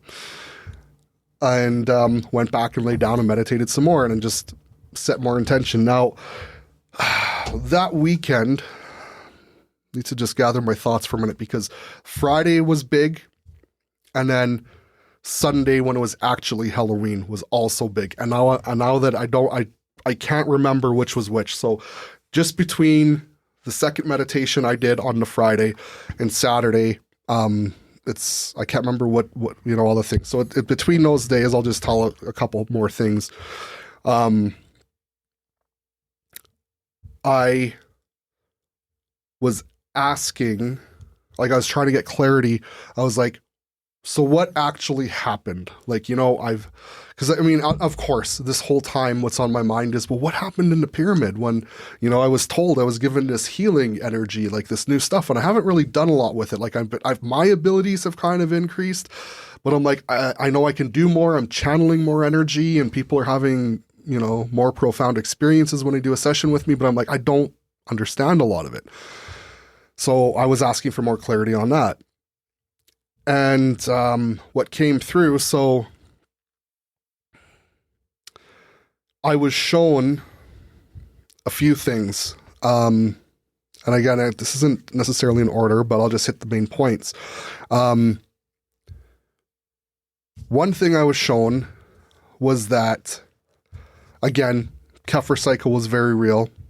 And we are, like, that was day one. Now we're in the upswing to the light, to the, it's going to the golden age of humanity, and that's the potential of where it is. And it's like, the only question here is, and I think I'd been shown this before, but it was clarifying it again. The question here is, like, this is kind of why all the, this is why we're in what we are in now. Like, all the shit that's going on, it's really to keep humanity's frequency and vibration low. Because if we were just allowed to have our lives and be living kind of normally and do whatever we wanted, and we didn't have all these distractions, the energy, this is why the cycle, because the whole solar system is going into this energy in the universe that's way higher frequency. So we could all be getting upgraded, but you have to be of a certain frequency. And if you're sitting here arguing about masks and worried about vaccines, you're not going to necessarily be able to take advantage of those energies because you're too distracted and it's too low of a vibration. Also, just off on a tangent, the vaccines, there's something in them that when you take it, it does lower your vibration. And that is the ultimate agenda behind it, is lowering your vibration so you can't take advantage of these energies, but it's not permanent. You can reverse it through energy work and through practices, but it slows you down. But it's not permanent. That's why booster.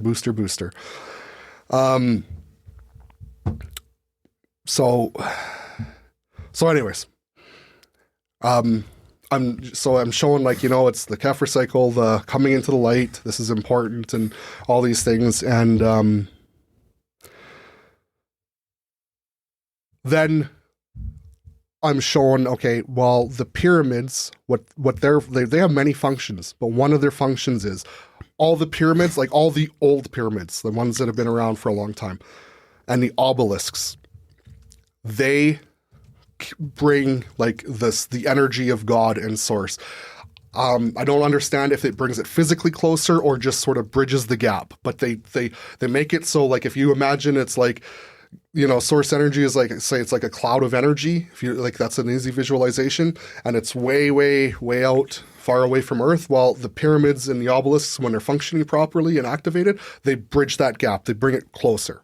So instead of pushing energy out, they're pulling it in. That's in a way, like more of an antenna, as opposed to a producer. And they might, and they do, they are multifunctional though too. So it's not just that, but this is one of the things. And I was shown that energy exchange when I was in the hotel, because like, so as there's like, it was like, I was, to explain this to me, they were showing me like a remote viewing of what I was doing, of all the things I did in Egypt. And they were showing me that energy exchange between me and the pyramid and I, that was some kind of an activation for the pyramid and for me as well.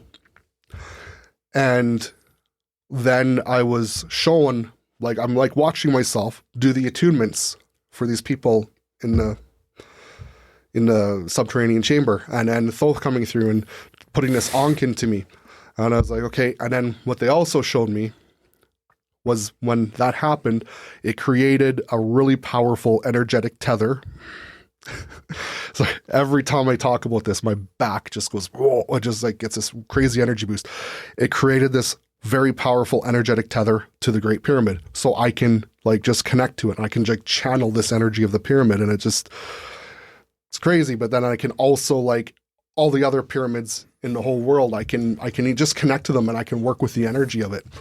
And I am far from understanding the implications of all that. But almost what it was supposed to be before is you could connect that whole grid. Yes, 100%. And so, and I do that, when I do meditations, like I do group meditations every Wednesday trying to unite humanity. And the one I did when I connected it, and and it was funny because a lot of people messaged me after with the exact same vision. And it was like all the pyramids like sent energy up, and then they like linked. Like it was linked into this grid that's over top of the whole planet out in like in the atmosphere, and like it focuses the energy, and it just makes really powerful things and powerful shifts. And so yeah, I was shown that I had this powerful tether to the pyramid, and I can use the energy, and that's been interesting exploring that. They showed me all of the things, all the weird things I was doing in Egypt. They showed me walking. They showed me myself walking, and the weird stuff I was doing, like rebuilding things and just soaking up the energy. And I was like, they kept showing me that. I'm like, okay, I understand. Everything I did was important. I get it. And then it was like fast forwarding through, and then they showed me. Okay, now I realize an important part I skipped. They showed me as they fast forwarded through, then it kind of zoomed out, and it was to like an overlay, like a big like zoomed out view of all of Egypt, and it all just exploded in light. It just like lit up. And all the pyramids and obelisks there, it lit up, and it like shot this light out into the atmosphere, like just shot it out, and it showed the source energy as I showed it as a cloud. And like I said, I don't know if this is literally how it works, but just a visualization that I could understand. And it was bringing this energy closer, and this knowing came to me that moment it activated the Great Pyramid, it activated the connection to all the other pyramids, and it activated it for light, so that it's for everyone, not to be controlled by darkness. And that's what a lot of this stuff has been about, is like, well, yeah, there's a golden age, there's all this powerful energy, but who gets to access it? Is it for everybody? It's supposed to be. But the people behind, like the darkness and all the, you know, the ultimate dark, and then the politicians that are kind of being, you know, controlled and manipulated, it's to try and make it so that those dark things are the only ones that can access it. So like when you look at like Washington, D.C., how there's so many obelisks and stuff and pyramids, and this is all part of the download, it's like they have those, and that's only for dark purposes. It's not for everybody. So when I did this, it activated the pyramids, so it's in service for everybody. Anybody can use this energy. The part that I missed, so that was, so the pyramids pulled out this energy, and it's like, okay, the energy is increasing. But now as I'm meditating, I'm now experiencing this energy. So I got blasted out of my body, and I'm like floating in space looking, and I'm kind of like looking at the world from like out in space, and I see this cloud of energy, and I'm just like, whoa, this is huge. And it was weird because like I'm out of my body, but when I'm out of my body, I also have like this vision of in my mind's eye as I'm watching that. It was so bizarre. And then I get shown, okay, so what just happened there, and I say what I just did, but it really wasn't, it was just channeled through me. It wasn't really about me, but I was there, I had to do this. It showed me these paths. It was like humanity was going this way, and it was straight up. But now what just happened, it's a curve off to the right, and it's a far more positive timeline for humanity because the pyramids were activated into the light, not into darkness. So it was a very, very good thing. Then now what I have to go back to, this is the piece I missed on the Friday meditation. I knew there's something important. Okay, this is a pretty crazy experience. So after the goddess energies, took a break, had a snack, went back and meditated more. And I don't even know how, like I was just meditating, got really, really deep, and it got intense, and I just was like surrendering to it. Again, super confident in my protection. So I'm just like, just do it. Even when it gets scary, I just push through it. And I found myself in this massive chamber. And this was so vivid. It was like it was like being in a video game wearing virtual reality goggles. So I find myself in this massive chamber. If I had to guess, I'm saying it's like 60, 70, 80 feet high. And I just knew I'm under the Sphinx. Halls of Amenti came to me, but I don't think this was the actual halls. This was like just part, like I think that's a huge, massive kind of underground complex or something. And this is like sort of in the same general area. And I'm like looking around and it's just like this underground cavern. Said huge ceiling, and I'm looking around, and then there's like, you know, the deities and the gods there. And I saw Thoth was there, and I'm very familiar with him. I'm comfortable with him. So he comes up to me, and he's like 30 feet tall. And he comes to me, and I'm kind of scared, and he's just like reaching down to me, and he starts giving me some energy and some activations. And I'm like, okay, this is fine. So I accept it and goes through, and then he leaves. And then I think it was another one came to me. I think it was a falcon came to me, starts doing some energy, and I'm like, okay, this is fine too. Because I mean, there's this great big thing stomping around, and I'm like, I'm scared. Like honestly, like I wasn't terribly scared, but I'm like apprehensive. And then another one came to me, and it was like a cobra-headed being that I don't even think I've ever seen or heard of before. But he came and he did some stuff, and I was like, okay. And then I was just like, okay, I'm okay with this. Just let them all come. Let them all come. Jesus. And then I don't know how many, but they all came rapid, and it was like, it was over within, I don't know, 20 or 30 seconds, but I had a whole bunch of them come and they did it a lot quicker and did all kinds of activations and energy on me. And it was like increasing my capacity to hold light and energy. And then once that was done, I found myself in this sort of another chamber area. It was like beside it. It was connected to it, but it was like more of an altar area.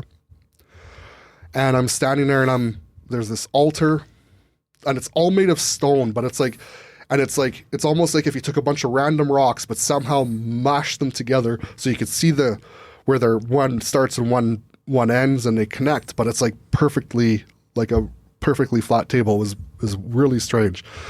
And there's this like sigil on the floor, and there's this altar, and out of this sigil, there's like this energy coming down into this sigil. And I mean, I didn't get into it too much, but I've had many experiences, different ways of connecting with God and source energy. So I'm familiar with what it's like. I mean, to, work with like Christ consciousness energy. I'm familiar with that. And I could channel that. And then I got into like source energy too. And that's a whole different thing. And I was able to channel that somewhat and experience it, but this was a whole different thing. And so my point of that was that this energy that was coming down, I recognized it. I knew it was source energy. I was familiar with it.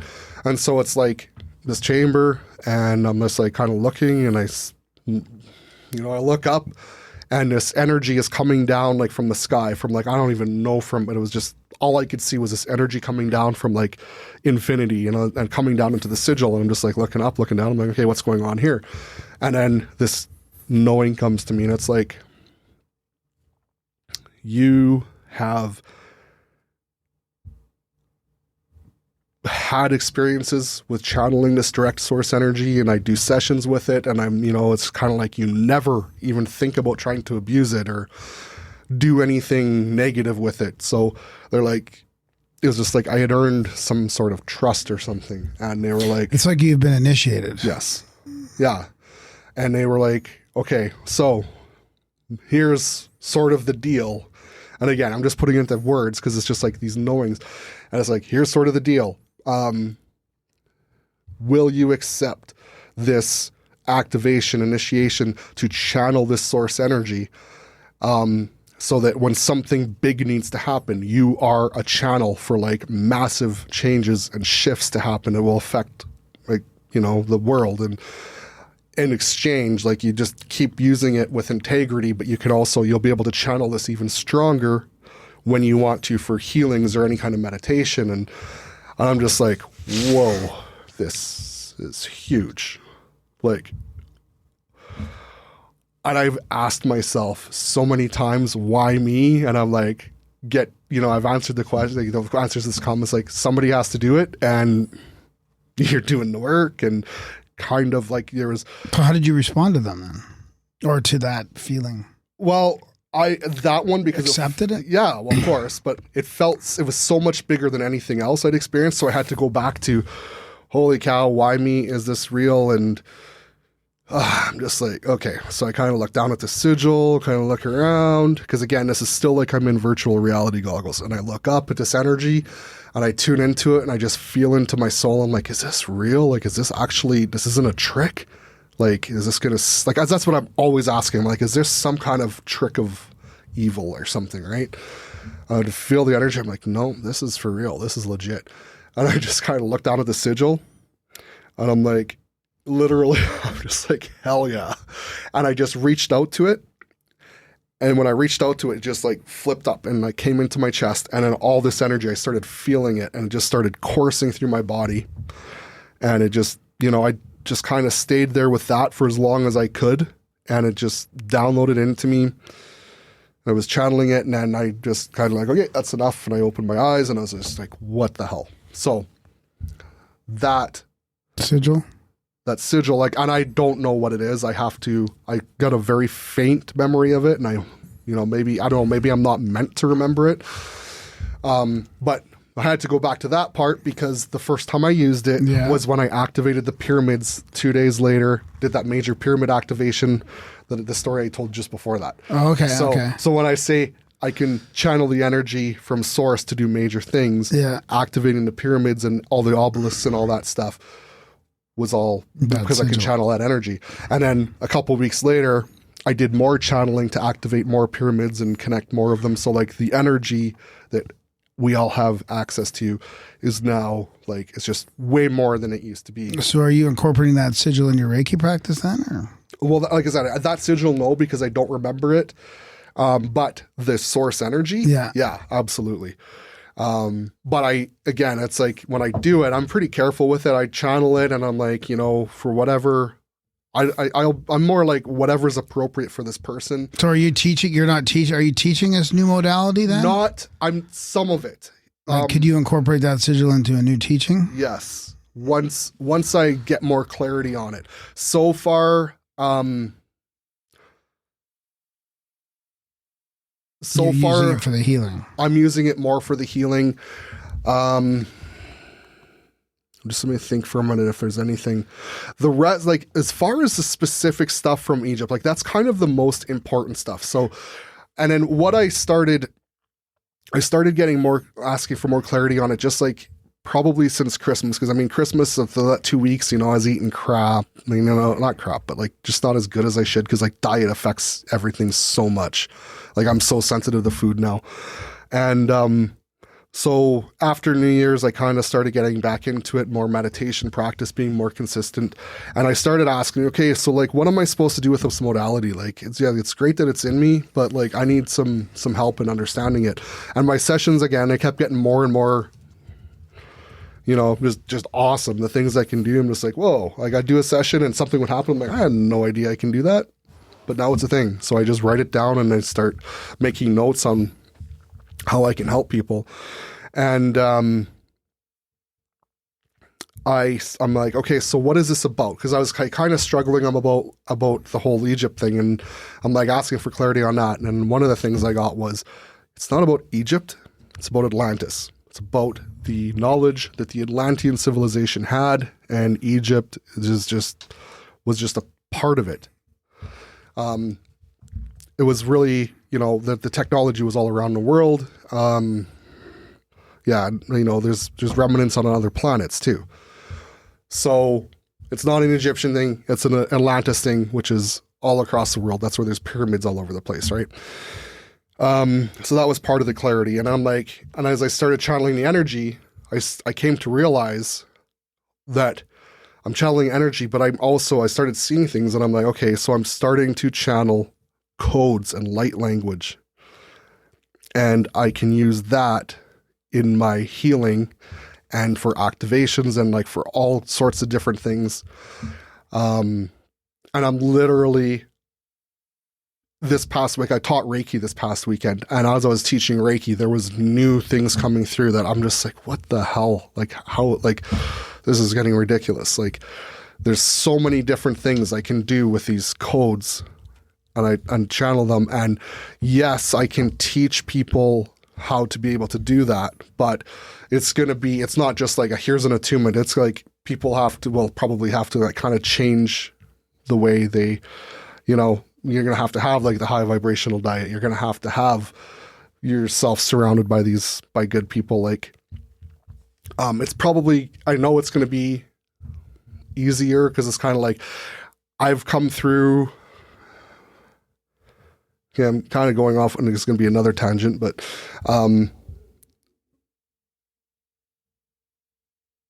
it's it is something I'm going to be teaching, but it's going to be a lot more complicated than like teaching Reiki anyway. Yeah. But so it's going to be a completely separate thing, probably. Yeah, then, right? And it's like when people talk about like quantum and interdimensional, like I'm literally going into other dimensions, and it's so like I can do it without even thinking about it, but like to try and explain or put it into words, it's really, really difficult. Because, now to backtrack, so that's about all the really important stuff with Egypt, but like what's sort of come of this part of this thing of like, well, how am I doing this? So like, then we got to get into the whole like, idea of like star seeds and like extraterrestrial souls in a human body. And there's lots of people on Earth that are like that.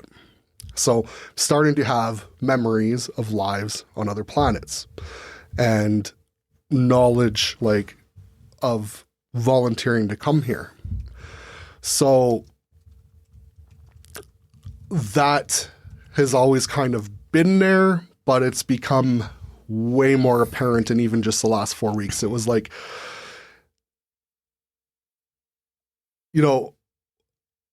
like talking about this openly is actually quite difficult. You know what I mean? Like I'm getting better at it because I've shared it with enough people like on a one-on-one basis, but to do this, like God only knows how many people are going to hear this.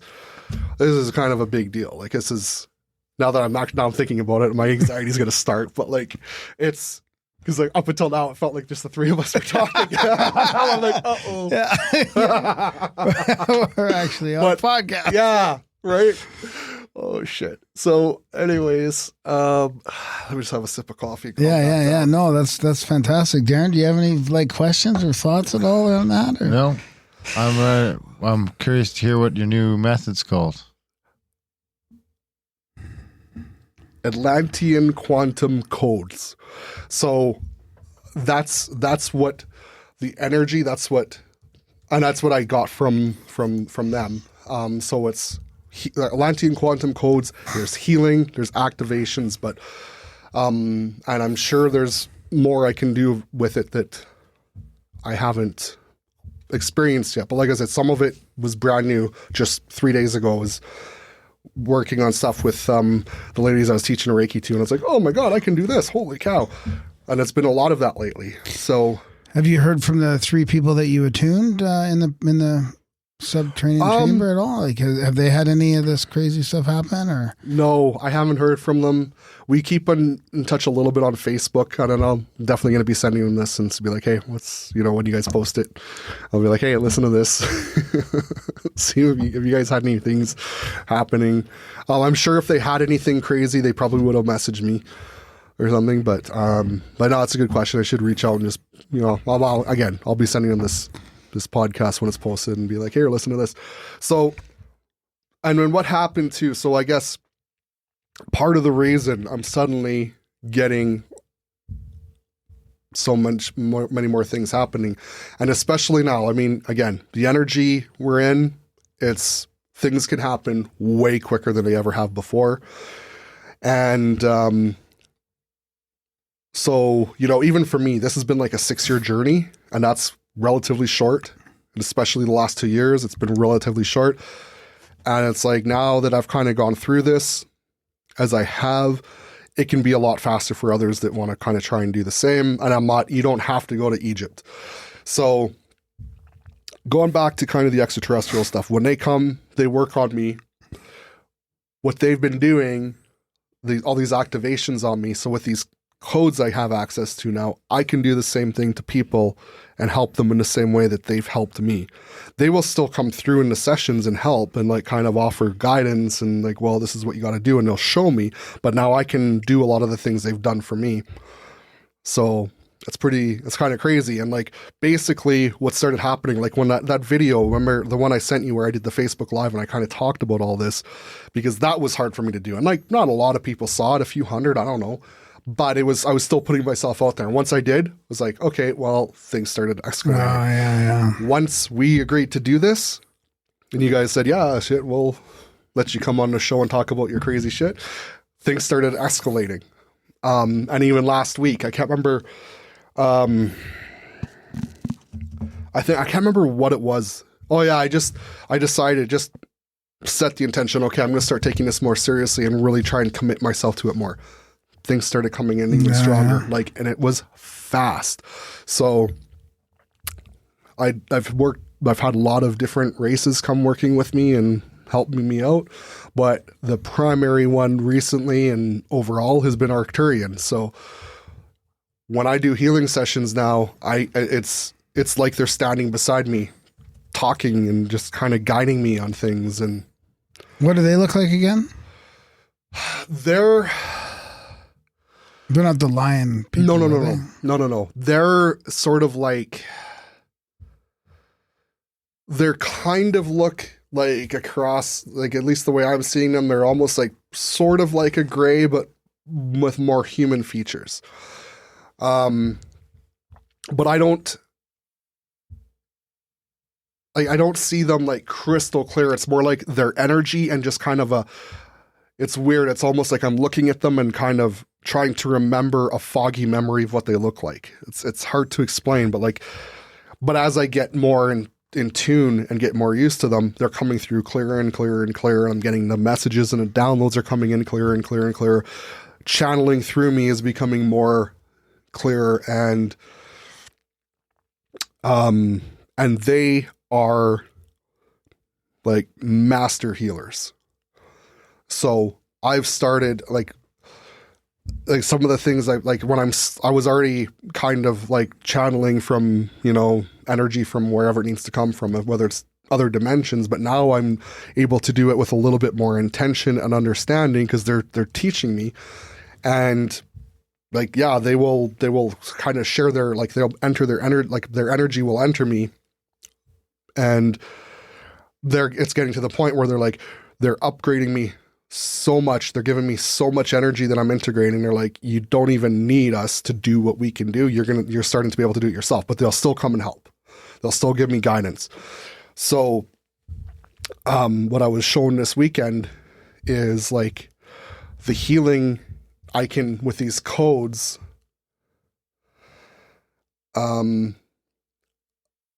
They can actually go in, manipulate DNA, cells, and genes. They can manipulate and change the energy of it.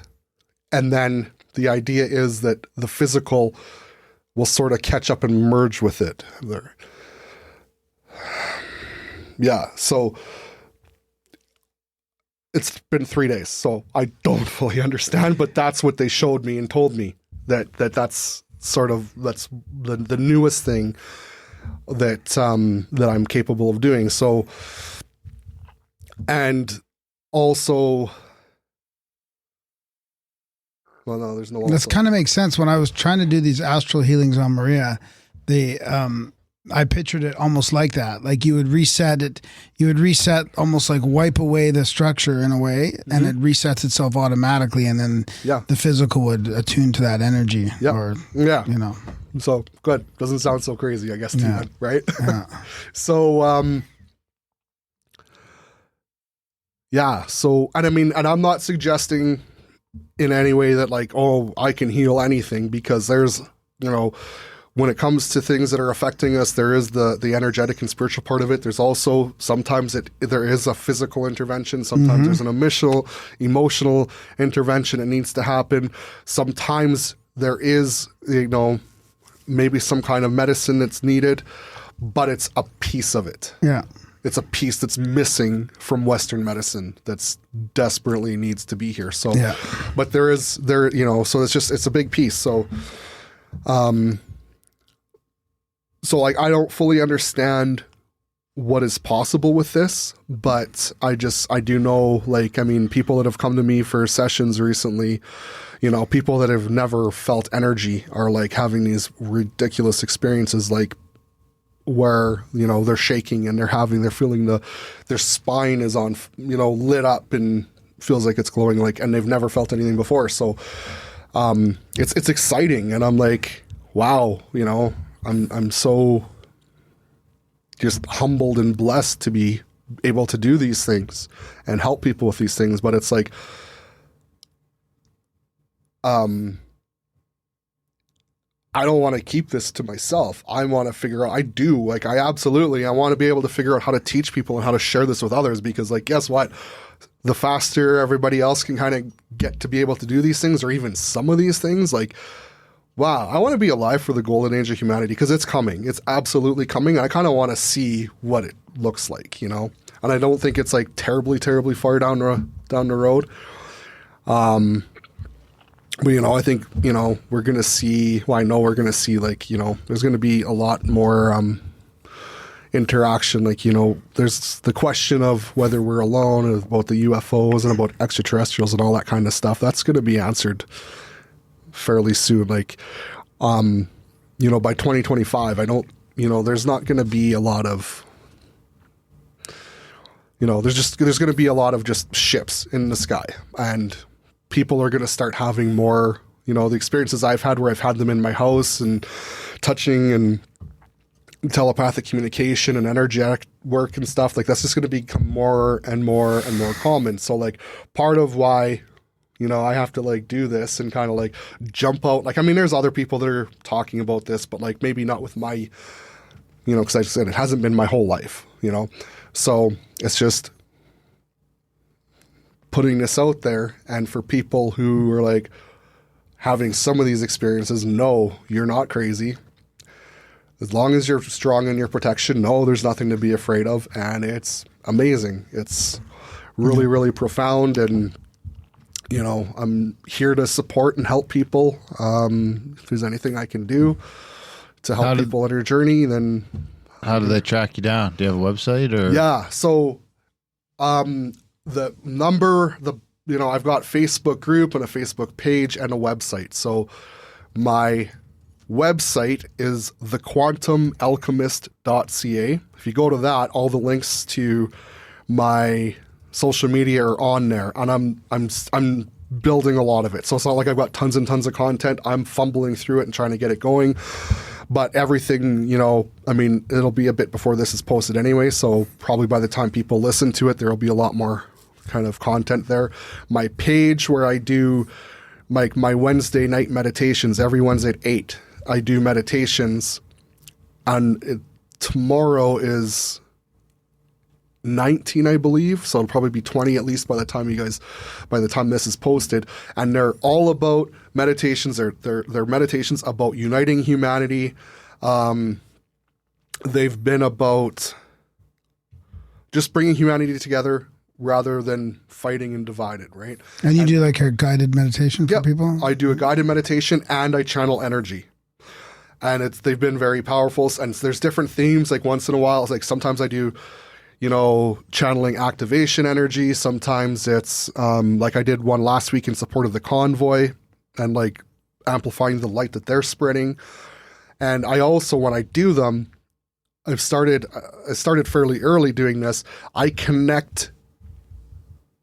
This is the thing when you kind of start to understand, like, there's a lot of things I understand about energy that it's just here, and when you start connecting the energy through, quantum entanglement and these sorts of things. So every meditation, I connect the energy to amplify it so that every every person that watches the meditation, no matter when or where they watch it, first of all, you can go back and watch my meditations, and the energy is always going to be working. It's always going to be good.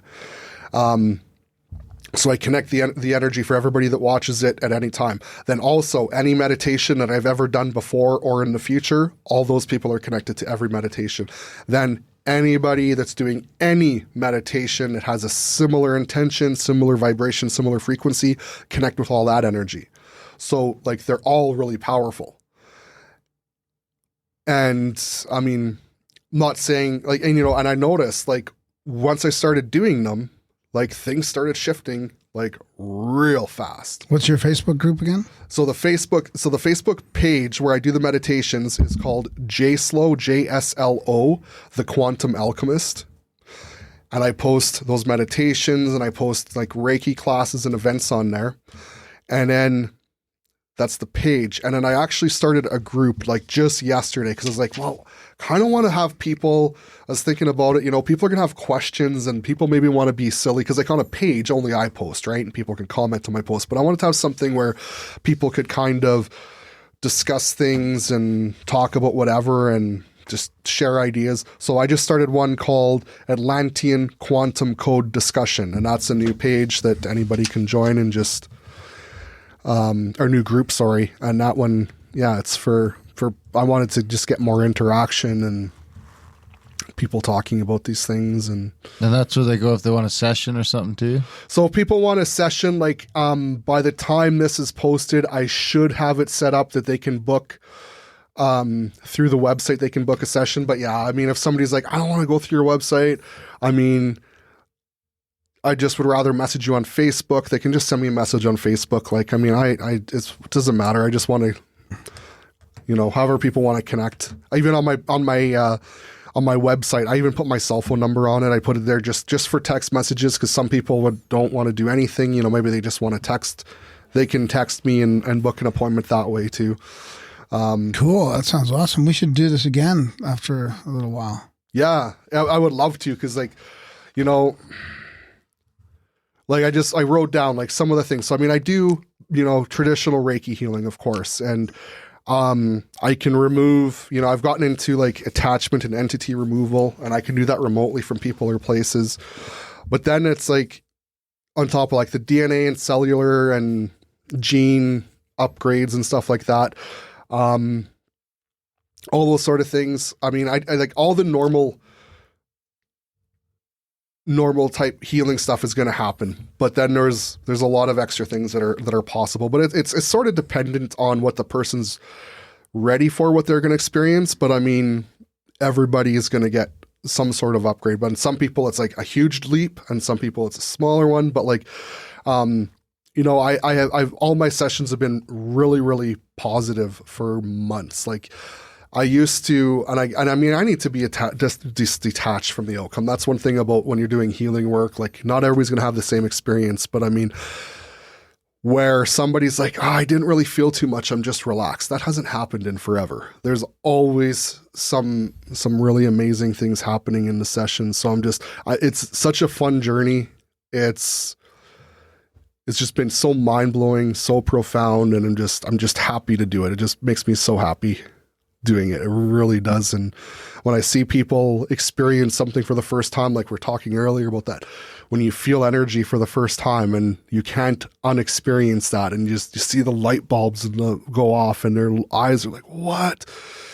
This is real. And I love helping people experience that. It's just fantastic. Awesome. Right on, Jay. Yeah, this has been fun. Yeah, thanks for coming and spending some time with us on the show. Thanks for letting me share my crazy story to a few anytime. people. Yeah, that's good. Okay. I'm walking gingerly through the rat race. Take a look at the big old smile on my face. Kicking around down by the pool of narcissists. The people are many, they preen themselves, oh how they navel gaze. Somewhere over that hill, the gloomy skies cease to exist. I'm climbing that hill, I pass by and pity the poor Sisyphus. I go into hyperdrive, turn into a beam of light. I'm strolling down a static electric avenue. The people are predictable. They say, good morning, how do you do? When out of nowhere, a randomly pure angel in the crosswalk bumps into me. And in doing so, knocks all the evil and all the wind out of me. And it's black as tar, ugly as ever, and of no apology. This angelic mama sings heavenly of the truest theology. Together we're a seraphim dream, forever young with no chronology. 1,000 years from now we'll be written into ancient mythology. We go into hyperdrive, turn into a beam of light. Can you tell me about the view up there? It's sparkling remarkably, the air is crystal clear. Well, please won't you tell me what it takes to transcend this place? A little bit of heart and a whole lot of soul. Take a look at the big old smile on my face as my angel says, dance with me and your life will never, ever, ever be dull. I go into hyperdrive, turn into a beam of light. Turn into a beam of light. Turn into a beam of light. Turn into a beam of light. Turn into a beam of light. Turn into a beam of light. Turn into a beam of light. Turn into a beam of light.